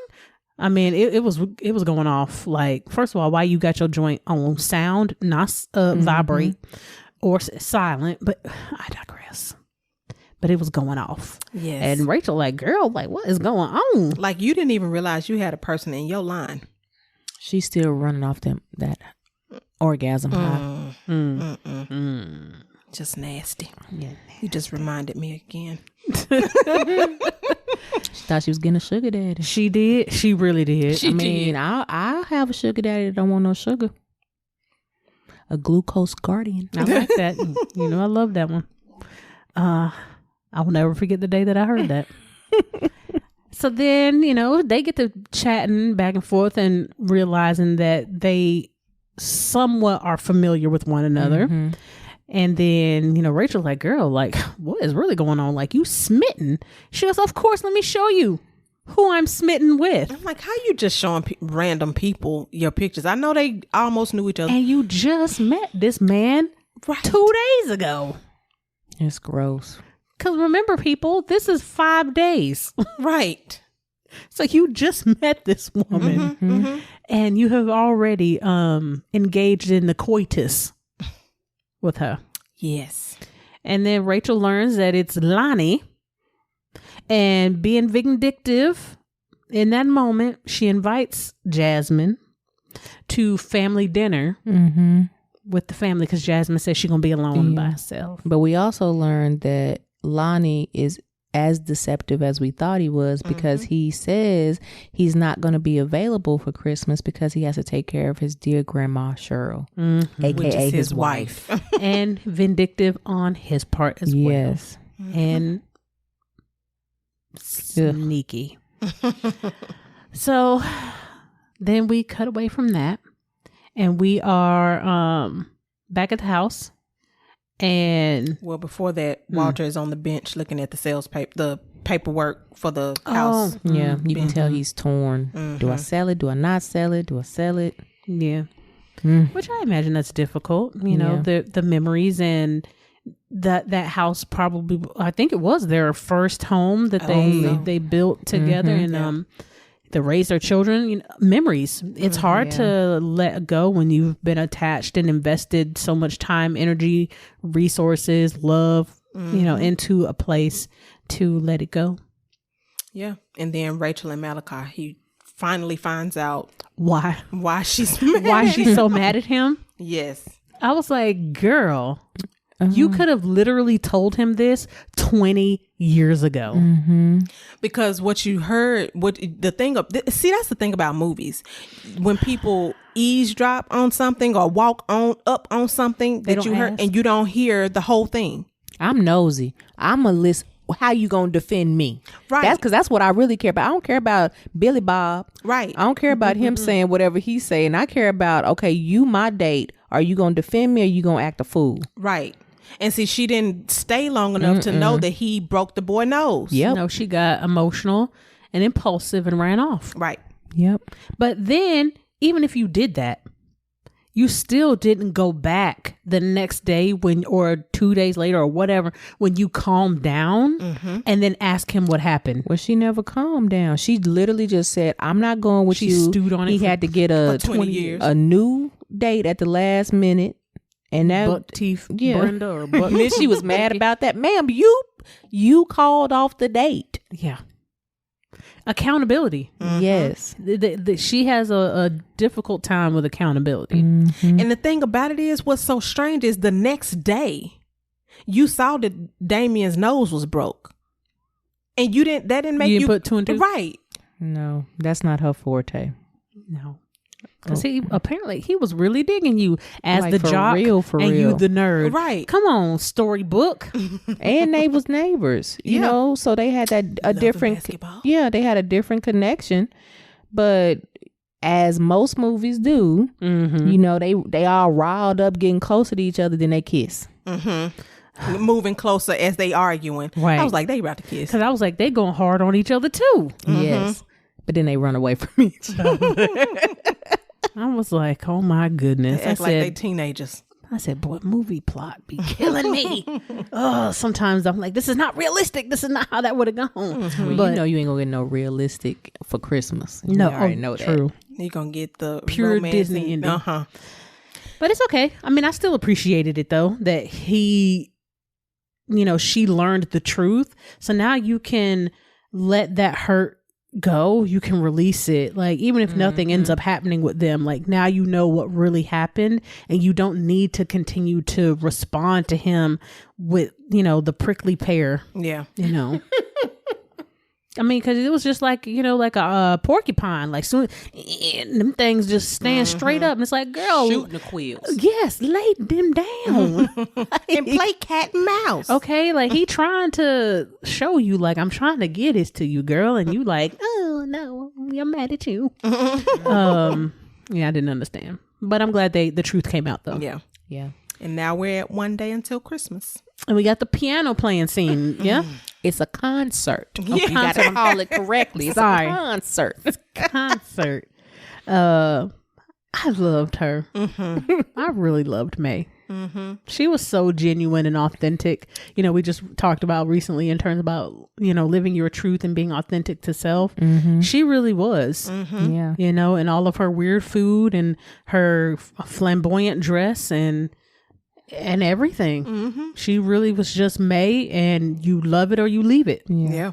One slight thing that I did not like about this scene is the lack of consent Cameron was able to have over himself, because this baby needed to go to the bathroom. Oh yeah. And his mama, as well as Aunt May, would not allow him to leave and go to the bathroom because he was a participant in Aunt May's concert. Yeah. So that's the only part. I know it was from a comedic standpoint, but in real life, you do need to teach your kids autonomy and that they have full consent over what they do with their bodies. Yes. Yeah.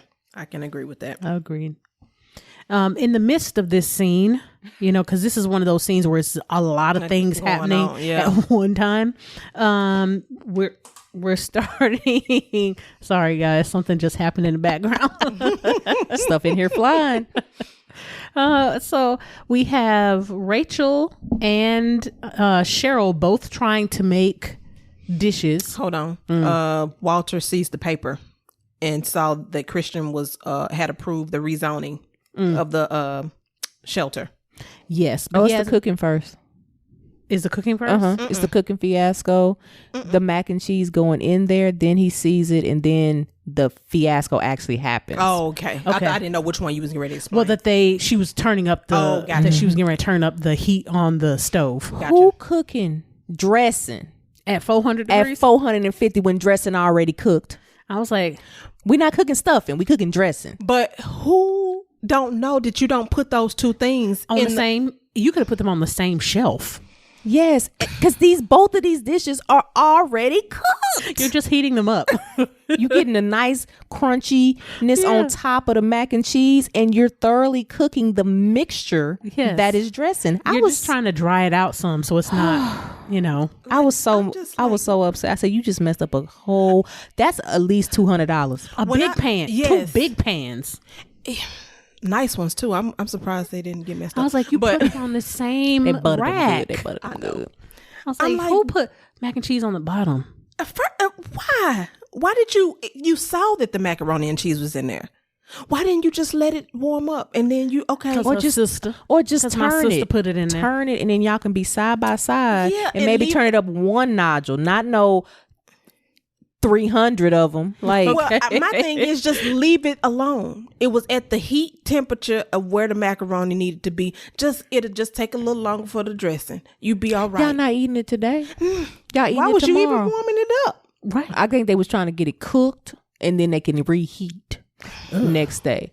But either way, the point is you done burn up everything. Yes. And not burnt, like black burnt. Yeah, it's charcoal, like smoky. Like yes. Like that's how it sounds. Mm-hmm. Yes. How you do the cheese like that? Like so much that that they need a fire. They thought they needed a fire extinguisher. Lonnie thought, because he worked that week at Best Buy. Right. So. I was like, that is way too much. You don't really cook nothing on 450. You stuff that's for frozen. French fries. Yeah, you cook frozen stuff. Yes. In the 400s. But you watch it. Right. You be like, ooh, it's bubbling. Let me go and take that out. And you put a timer on it. Alexa, set a timer for y'all been talking this whole time that y'all cooking skills is not up to y'all mamas. This is when y'all gonna try to be your mama? No. Yeah, it was. Well, that was all on Rachel because Cheryl had none of she didn't even know what was going on. Right. I was like, why are you sabotaging the mac and cheese? Why you gotta do it like that? But yes. Again, this is another one. That's why I said this scene is one of them ones where you're jumping around a lot. Yeah, it's a lot going on. But he does see the paper that the rezoning has been backed by his son, and he confronts him about the backing. I'm sorry, guys. Backing that as it's going to affect the shelter because if they rezone it, they'll be able to classify it as commercial property and potentially turn it into a strip mall or lofts. Nothing that the city needs. Something else. And then he told him why it was so important for his mom.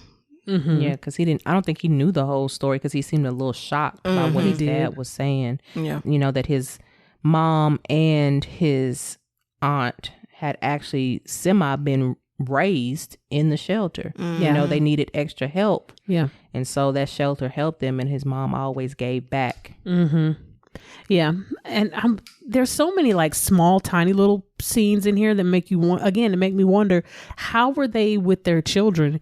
Because stuff like that, it makes it almost like they were oblivious to their kids, but very wrapped up in each other. Mm-hmm. Because that's a significant, thing to, and I don't know this is pure speculation, if the mom felt shame or, she didn't want to relive, those memories or whatnot. Mm-hmm. But that's a significant part of her life. Mm-hmm. And being as boisterous as Aunt May is, I can't imagine that she wouldn't have said something either. So for them to be this old, just now learning that information, I was like, did they just not talk to their kids? Or maybe the boys, because sometimes true difference in gender get different information. Yeah, you're right. Yeah, I thought this whole scene was very interesting. Let's see what else happened in here. Walter confronting them kids, all of them. Yeah, but what else did I write here? Oh, they learn more about the sweet potato pie at this one too, because the daughter, they send one of the grandchildren out to. So before that, Cheryl and Rachel was cleaning up the kitchen from the disaster. And they find the tin. They find the tin. Because they said, I got to remake my stuff. No, I'm a and they just grabbing y'all ingredients. both gonna have to remake it because ain't nobody eating this hard brick. Right. True. Yes. So then they find the tin, and then I guess the one that had the drawing on it must have been one Cheryl drew on. Yeah, because she had a hard time. So she goes out to have her moment, and that's when Rachel feels guilt. Yeah, it sets in that moment because that made her sister be human. Yeah, instead of the pedestal that she actually sees her on. And she's like, "Oh, I done earthed up," and she tries to call Jasmine and leave a voicemail. And I'm like, Jasmine is Gen Z. You know they don't check messages. Why didn't you text? Well, okay. I would assume. Do both. No, accurate. Text her and call. And find her on the Snapchats or the on the Facebooks or the Instagrams and DM her something. Because you done messed up bad. Or at that point, she could have went to Lonnie. Oh, true. That too. Yep. And be like, hey, bro. You might want to go to the grocery store because you about to get caught up. I didn't mess you up, bro. I'm sorry. But, of course, we have to have movie plots, so it's not going to go that way. So then they send one of the little grandbabies, D, out to apologize on behalf of the family because she's so cute. She's his, baby. And she, of course, I was like, watch, they're going to say love is the special ingredient for this pie. And I hate when people say that. If you don't do it with love, no. If I follow the recipe, it's going to taste the same every time. Oh, no. You got to set your intentions. It'll taste good, but is it going to be finger licking? No, it's just going to be normal.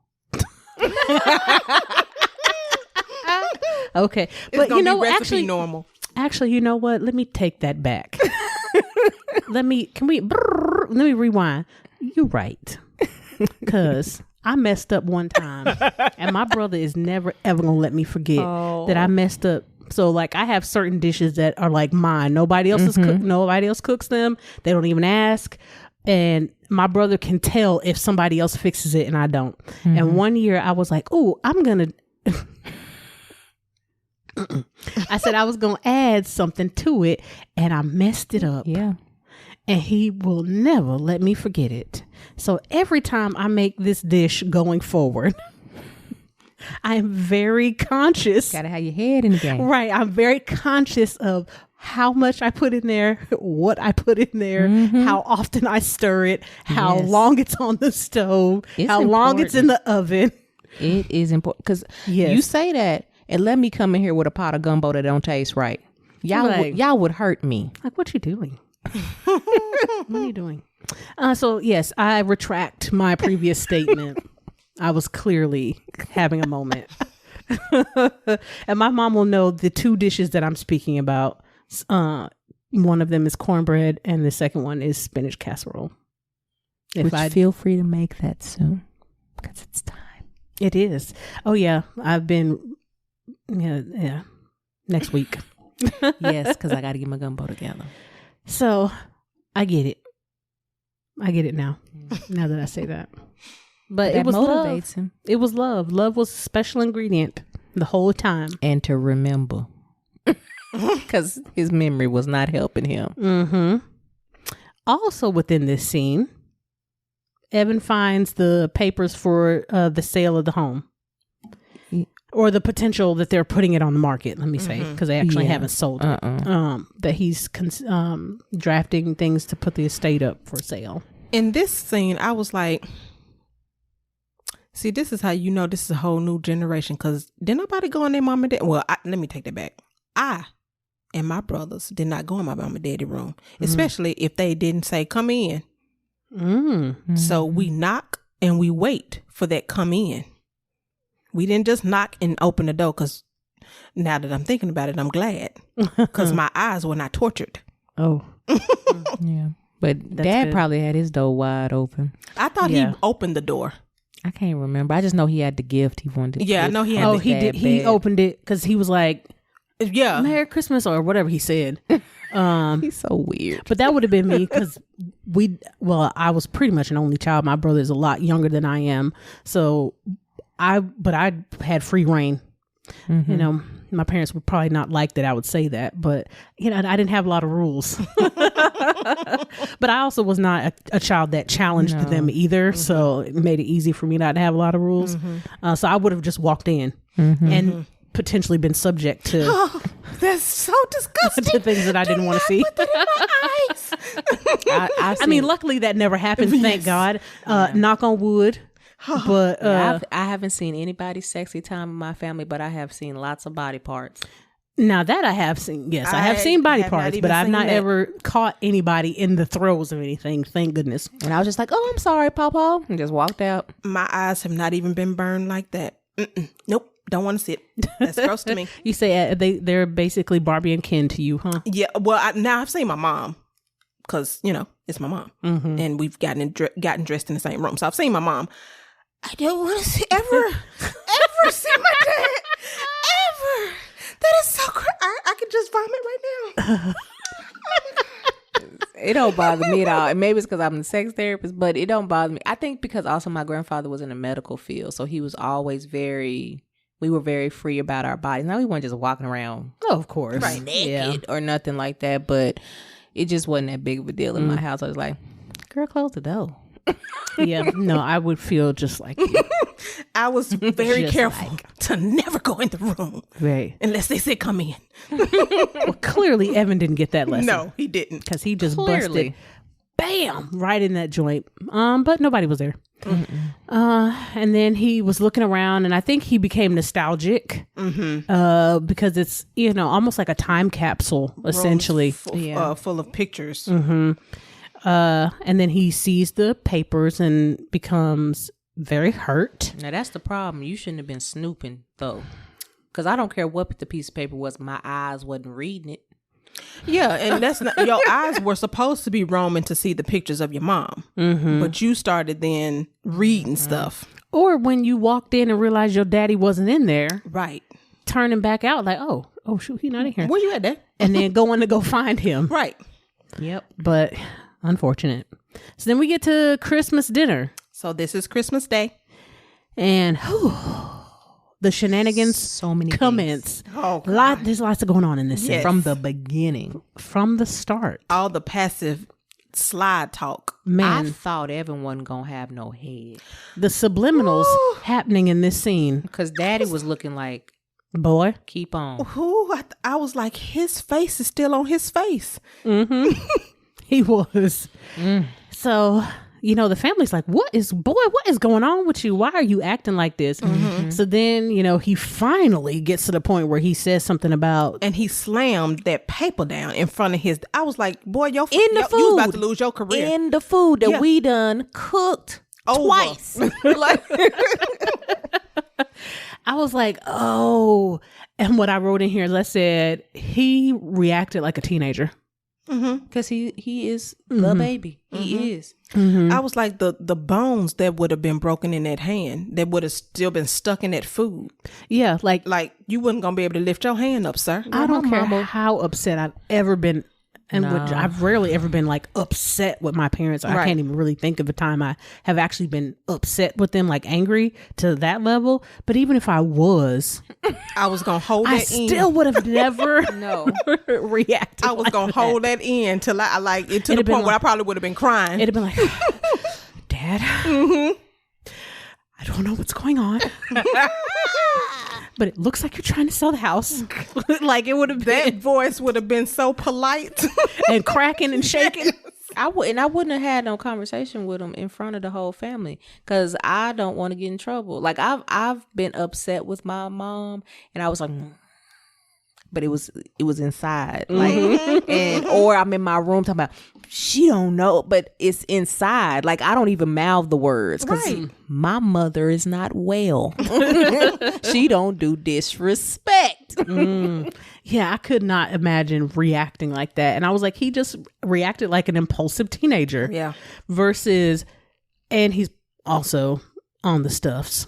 So that's not helping either. Yeah. And still grieving. And I was like, but versus responding and expressing his hurt, his shock, his frustration in a way that would have been receptive to his father, because now you've angered your father and he has to come out of, it seems like his character. Yes. And tell y'all, like, this is, at the end of the day, this is my house. Right.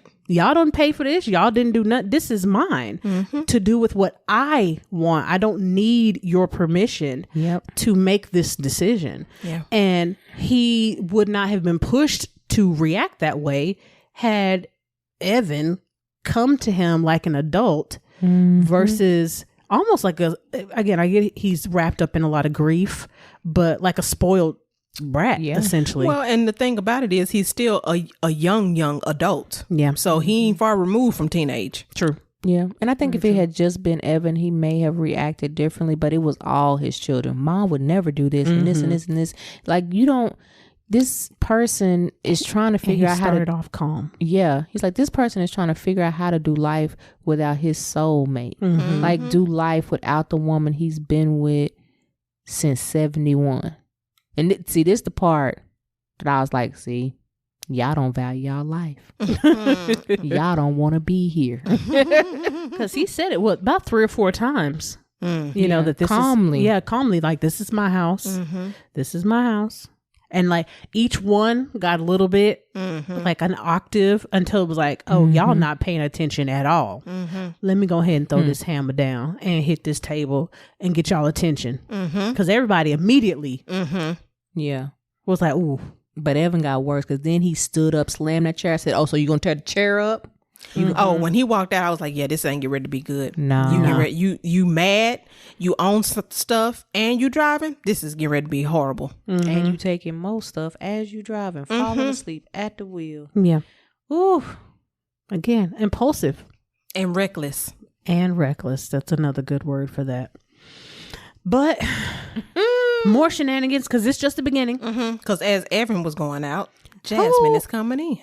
Because she was like, oh, okay, somebody leaving, all right. And she just as happy, carrying her little potato salad. It was real light skin. But see, I like light skin potato salad, though. I don't like mustardy potato salad. It was too light skin. Oh, it was like mayonnaise potatoes. Yeah.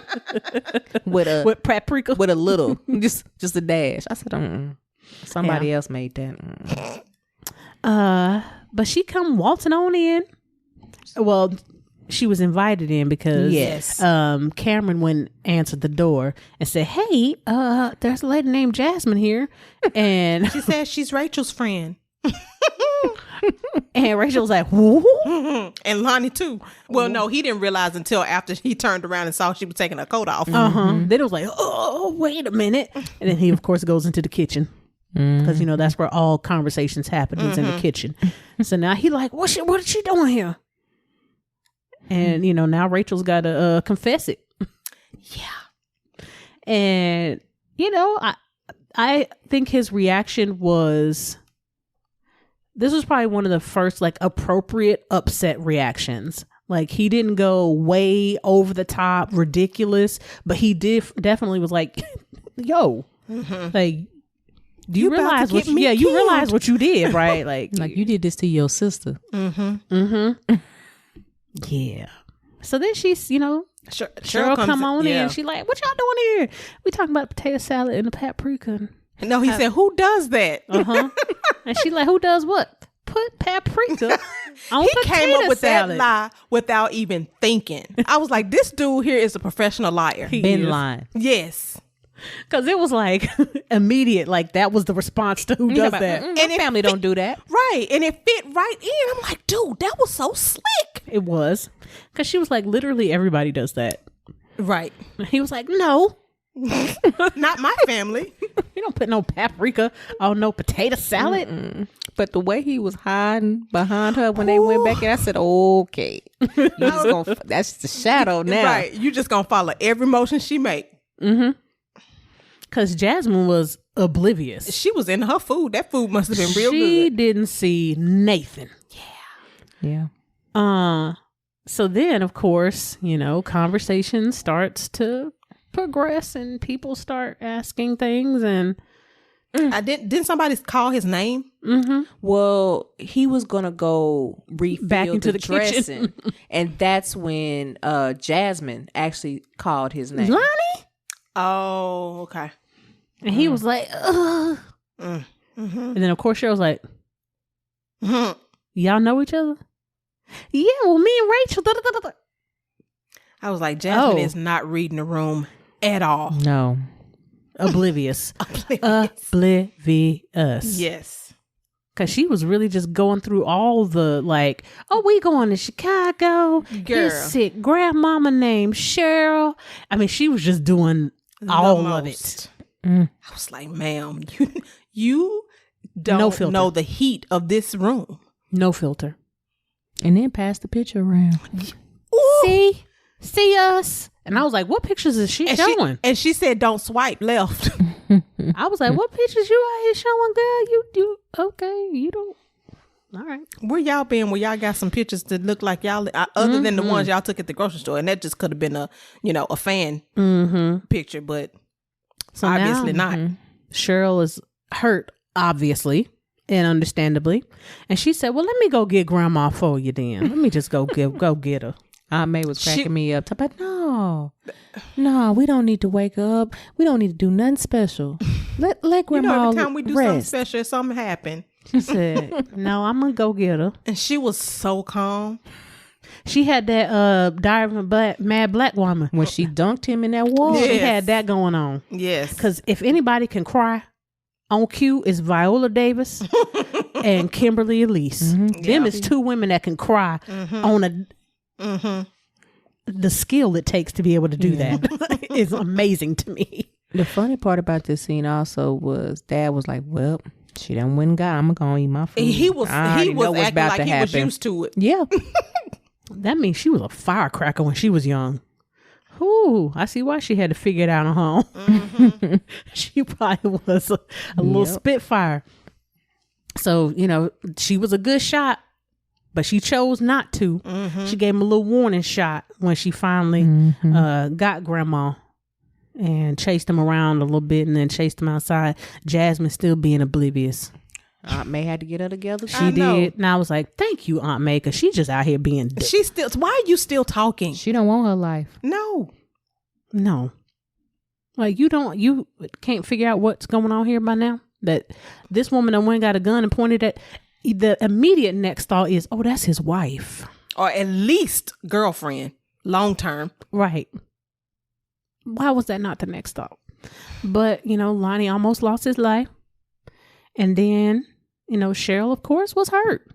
Yeah. And I hated it, but she needed to know. I hate the method in which she found this out. Yeah. But it was information she needed to know so that she can move on with her life and not continue to be tied to that. Yeah, I agree with that. Dang. This was one of the things, though, how we say this is why people confuse emotions.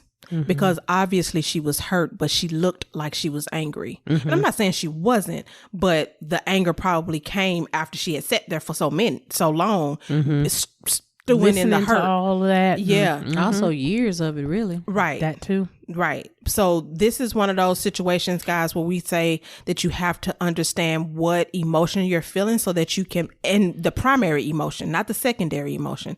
The primary emotion is the healthy version of the secondary emotion. And I'm embarrassed. Right. Like you at my Christmas dinner. We ain't been in this house for at least 10 months. And you had another woman came for you. And she's sitting beside me. Like we rubbing sweaters. Like, only thing that's in between y'all is me. In these chairs. That's it. I mean, yeah, that's a lot. So then Cameron comes up and we learn that Evan has been in an accident. Which we knew was about to happen. Because he was swerving and bobbing. And on the stuff. And luckily for him, he did not hurt himself significantly. He just had a couple of cuts and bruises. Doesn't seem like anything that was career ending. But he learned a lesson, and him and his father got a chance to have a heart-to-heart about his mother being gone and the impact it has had on him.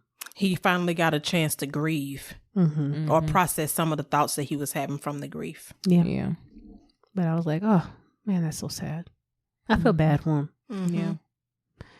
We also, in the midst of this scene as well, have Christian eating dinner with some politician folks, and he sees a homeless woman outside with her 2 children and has a change of heart.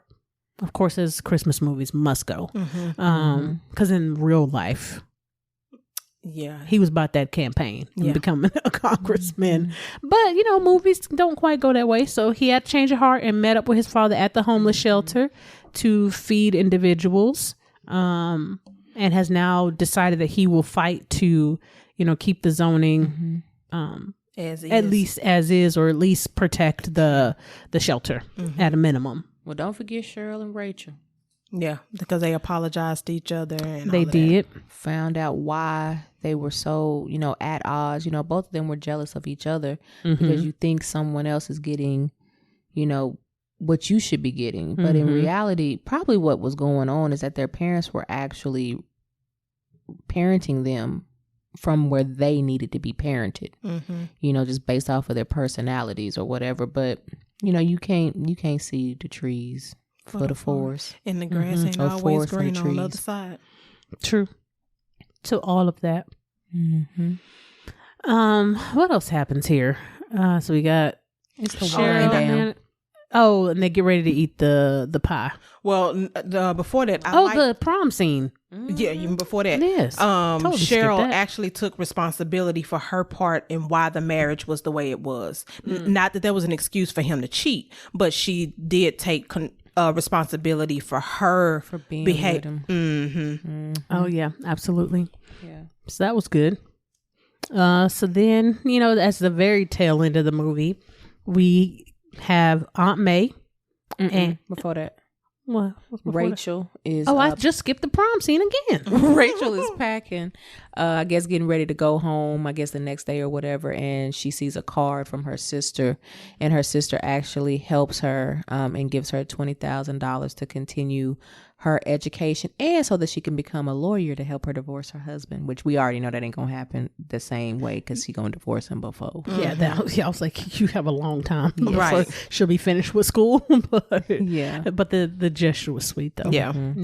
I think that was definitely a beginning step in repairing some of the damage that's been done in their relationship. Yeah, and then we hear the music. He's playing Tender Love, right? Yeah. Tender Love. So, and he's doing it old school style. I can't remember the name of that movie where the boy has the boombox standing outside that girl's window. It's one of them like 1980s, like Sweet 16, Breakfast Club type of films. But I can't remember which one this one is specifically. I have it in my view, and I cannot think of the name of it. It's a pretty iconic scene. So he's doing that joint, and she comes outside, still kind of rough around the edges, but a little softer. So he's like, hey girl, like I want to take you to the prom. I want to redo, I want to make it up to you. Which I thought was super sweet. Had on a whole tux, little limo, everything. Had the little boom box. I thought it was very sweet and very cute. So then she runs inside. And he has no idea what in the world's going on. He's like, really? Like, I just did all this. I done apologized. I done got you the mixtape 8. And I was like, how in the world did she get dressed so fast and get her hair in that bun? But I was like, oh wait, she got braids, so she can get that bun up real quick. But I was like, that was a quick change. Yeah, so that means you knew exactly where that dress was. Right. Which y'all didn't know would as a little sister. Y'all didn't know where the 10 was, but you knew where this dress from 30 years ago, because your sister's older than you. Right. So you knew where this dress from 30, because y'all is on 20 years. So at least your sister's at least on 25, 26. You knew where that dress was. Yep. I was like, maybe it was in the closet in the room she was staying in. I'm just going to go with that. That was still a quick change. To get out of your clothes and into this dress. And get that bun up. And get your hair in a bun. Yeah, that was fast. Maybe she was a majorette. No, she was a nerd. Oh, okay. Well, because majorettes can change fast. Yeah, so. I know. I know. Yeah. And on the bus. Yeah. In the wings, all over the place. Yeah. But, she had that horrible... I know you love green, but that dress was horrible. Was ugly. Yeah, that dress was horrible. But it fit the time that it would have potentially come from. And they had their little dance, and he was kissing all on her neck. I was like, come on. Oh, Frenching, necking. They were doing all that. I said, oh, look at y'all being fast. 20 years later. Okay. But I was like, I liked that scene as well, because I was like, okay, so it's coming together. Like, now you can open yourself up to receiving something. Yeah. Yeah. Okay, so this is now Pi Senior. Yes. Okay, so we got Aunt May and I said Danny Glover. Thank you. Walter. And Walter sitting at the table reminiscing about life. And out of all the parts of this last bit here, I really liked that May said she was living her happiest life. Yes. That, she doesn't have children. She's not married, but she is living the life that she wanted to live. And it has been filled with all of the joys that she hoped it would be filled with. And her sister also had the same thing, that my life wasn't less than because I didn't have that. And hers wasn't less than because she didn't do the things that I did, that we were both able to find our soulmates. It just, mine happened to be something different. Yeah. I also like that she was appreciative and thanking her sister for the sacrifice of essentially being an extra parent, and then also for Walter being what he was to her sister. And then adding to both of what you ladies both just said, I also like the fact that May and Walter got along.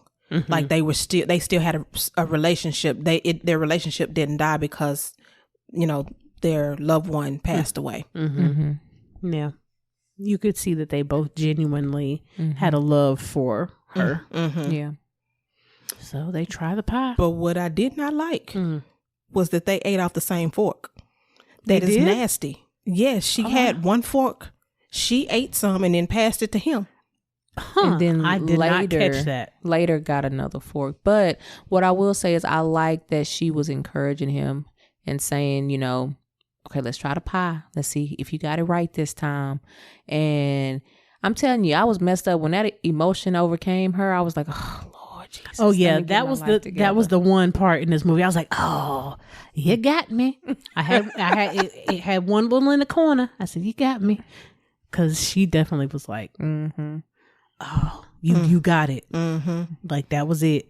Yeah, well, and of course it just put me in the mind of my whoever's gonna take on the torch of making the peach cobbler in my family, because my aunt passed away. She was the one who we all ate her peach cobbler, and so it was like, oh man, who's gonna do the recipe now?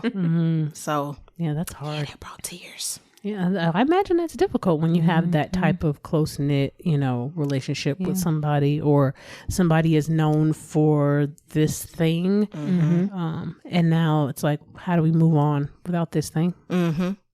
But I was glad that he got it. Me too. That the last pie, because it was looking a little janky on the table. Yeah, because it looked like it was too deep of a crust. And it looked a little loose. It didn't look like it had no structure to it. But when she pulled it out of the thing, I was like, oh, okay, it's got some. Either this is not the real pie that's in this container, or but I was glad that it really turned out to be what he remembered it being. And of course, they call all the kids down because it's like, oh, you gotta taste it. You gotta taste it. Nah, yeah. You gotta come. I've mastered it. I did it. And then the family, enjoys. Because that was the one recipe that she didn't have in the 10. Mm-hmm. I'm like, why you didn't have that one in the 10? But because it was she all was love. thinking it was too easy to put in there. That's probably. Mm-hmm. That's why you gotta ask. Yeah, ask. I have a friend that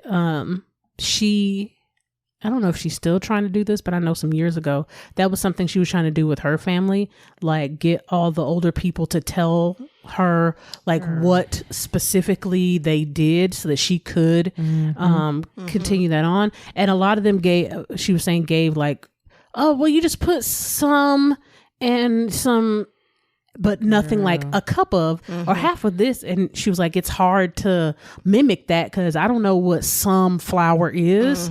Is that 2 cups? Is that a cup and a half? Is that 3 cups? Is it 5 cups? There's no real, not everything can be cooked by feel. No. Right. I've been trying to get this from my mama since I was in high school. She's talking about, when you get married, what if I don't find him?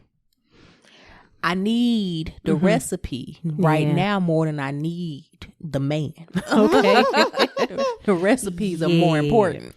Well, I think this is why it's important for you to, have family time and talk and have fun and things like that. Because like I was telling y'all before, one of the things that I was asking my mom at this point, because my aunt also used to teach all of the nieces and nephews singing and 3-part harmony and things like that. And so I was like, well, Mama, are you going to take that torch on, is it going to be passed on to you now? Because, you can do it. And she was like, no. I was like, no, how are you going to teach your grandbabies?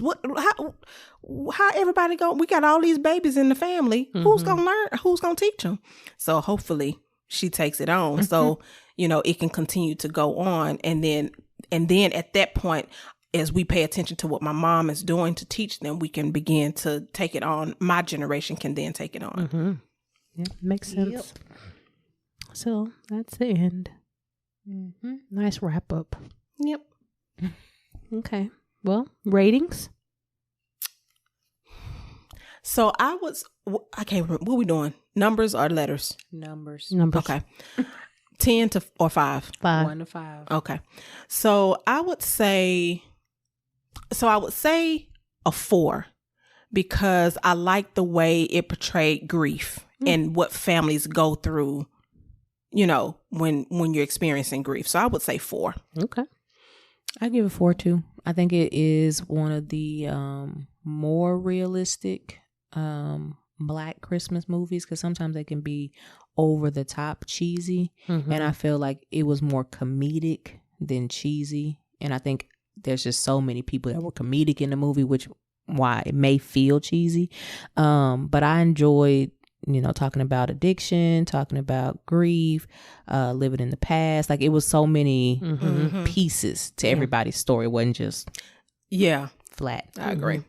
Yeah. I would give it a 3 for many of the same reasons y'all did. I think some things could have been fleshed out a little bit better. But overall, I think it was a solid film. This was my first time seeing this one. Yeah, me too. So I think it was solid. It's probably not one that I will add to the rotation, but I'm not watching this no more because I can't do the pie. Oh, yeah. I can't do it. And see, if I'm not a huge Christmas movie person, I have like three or 4 that I watch and I stick to those.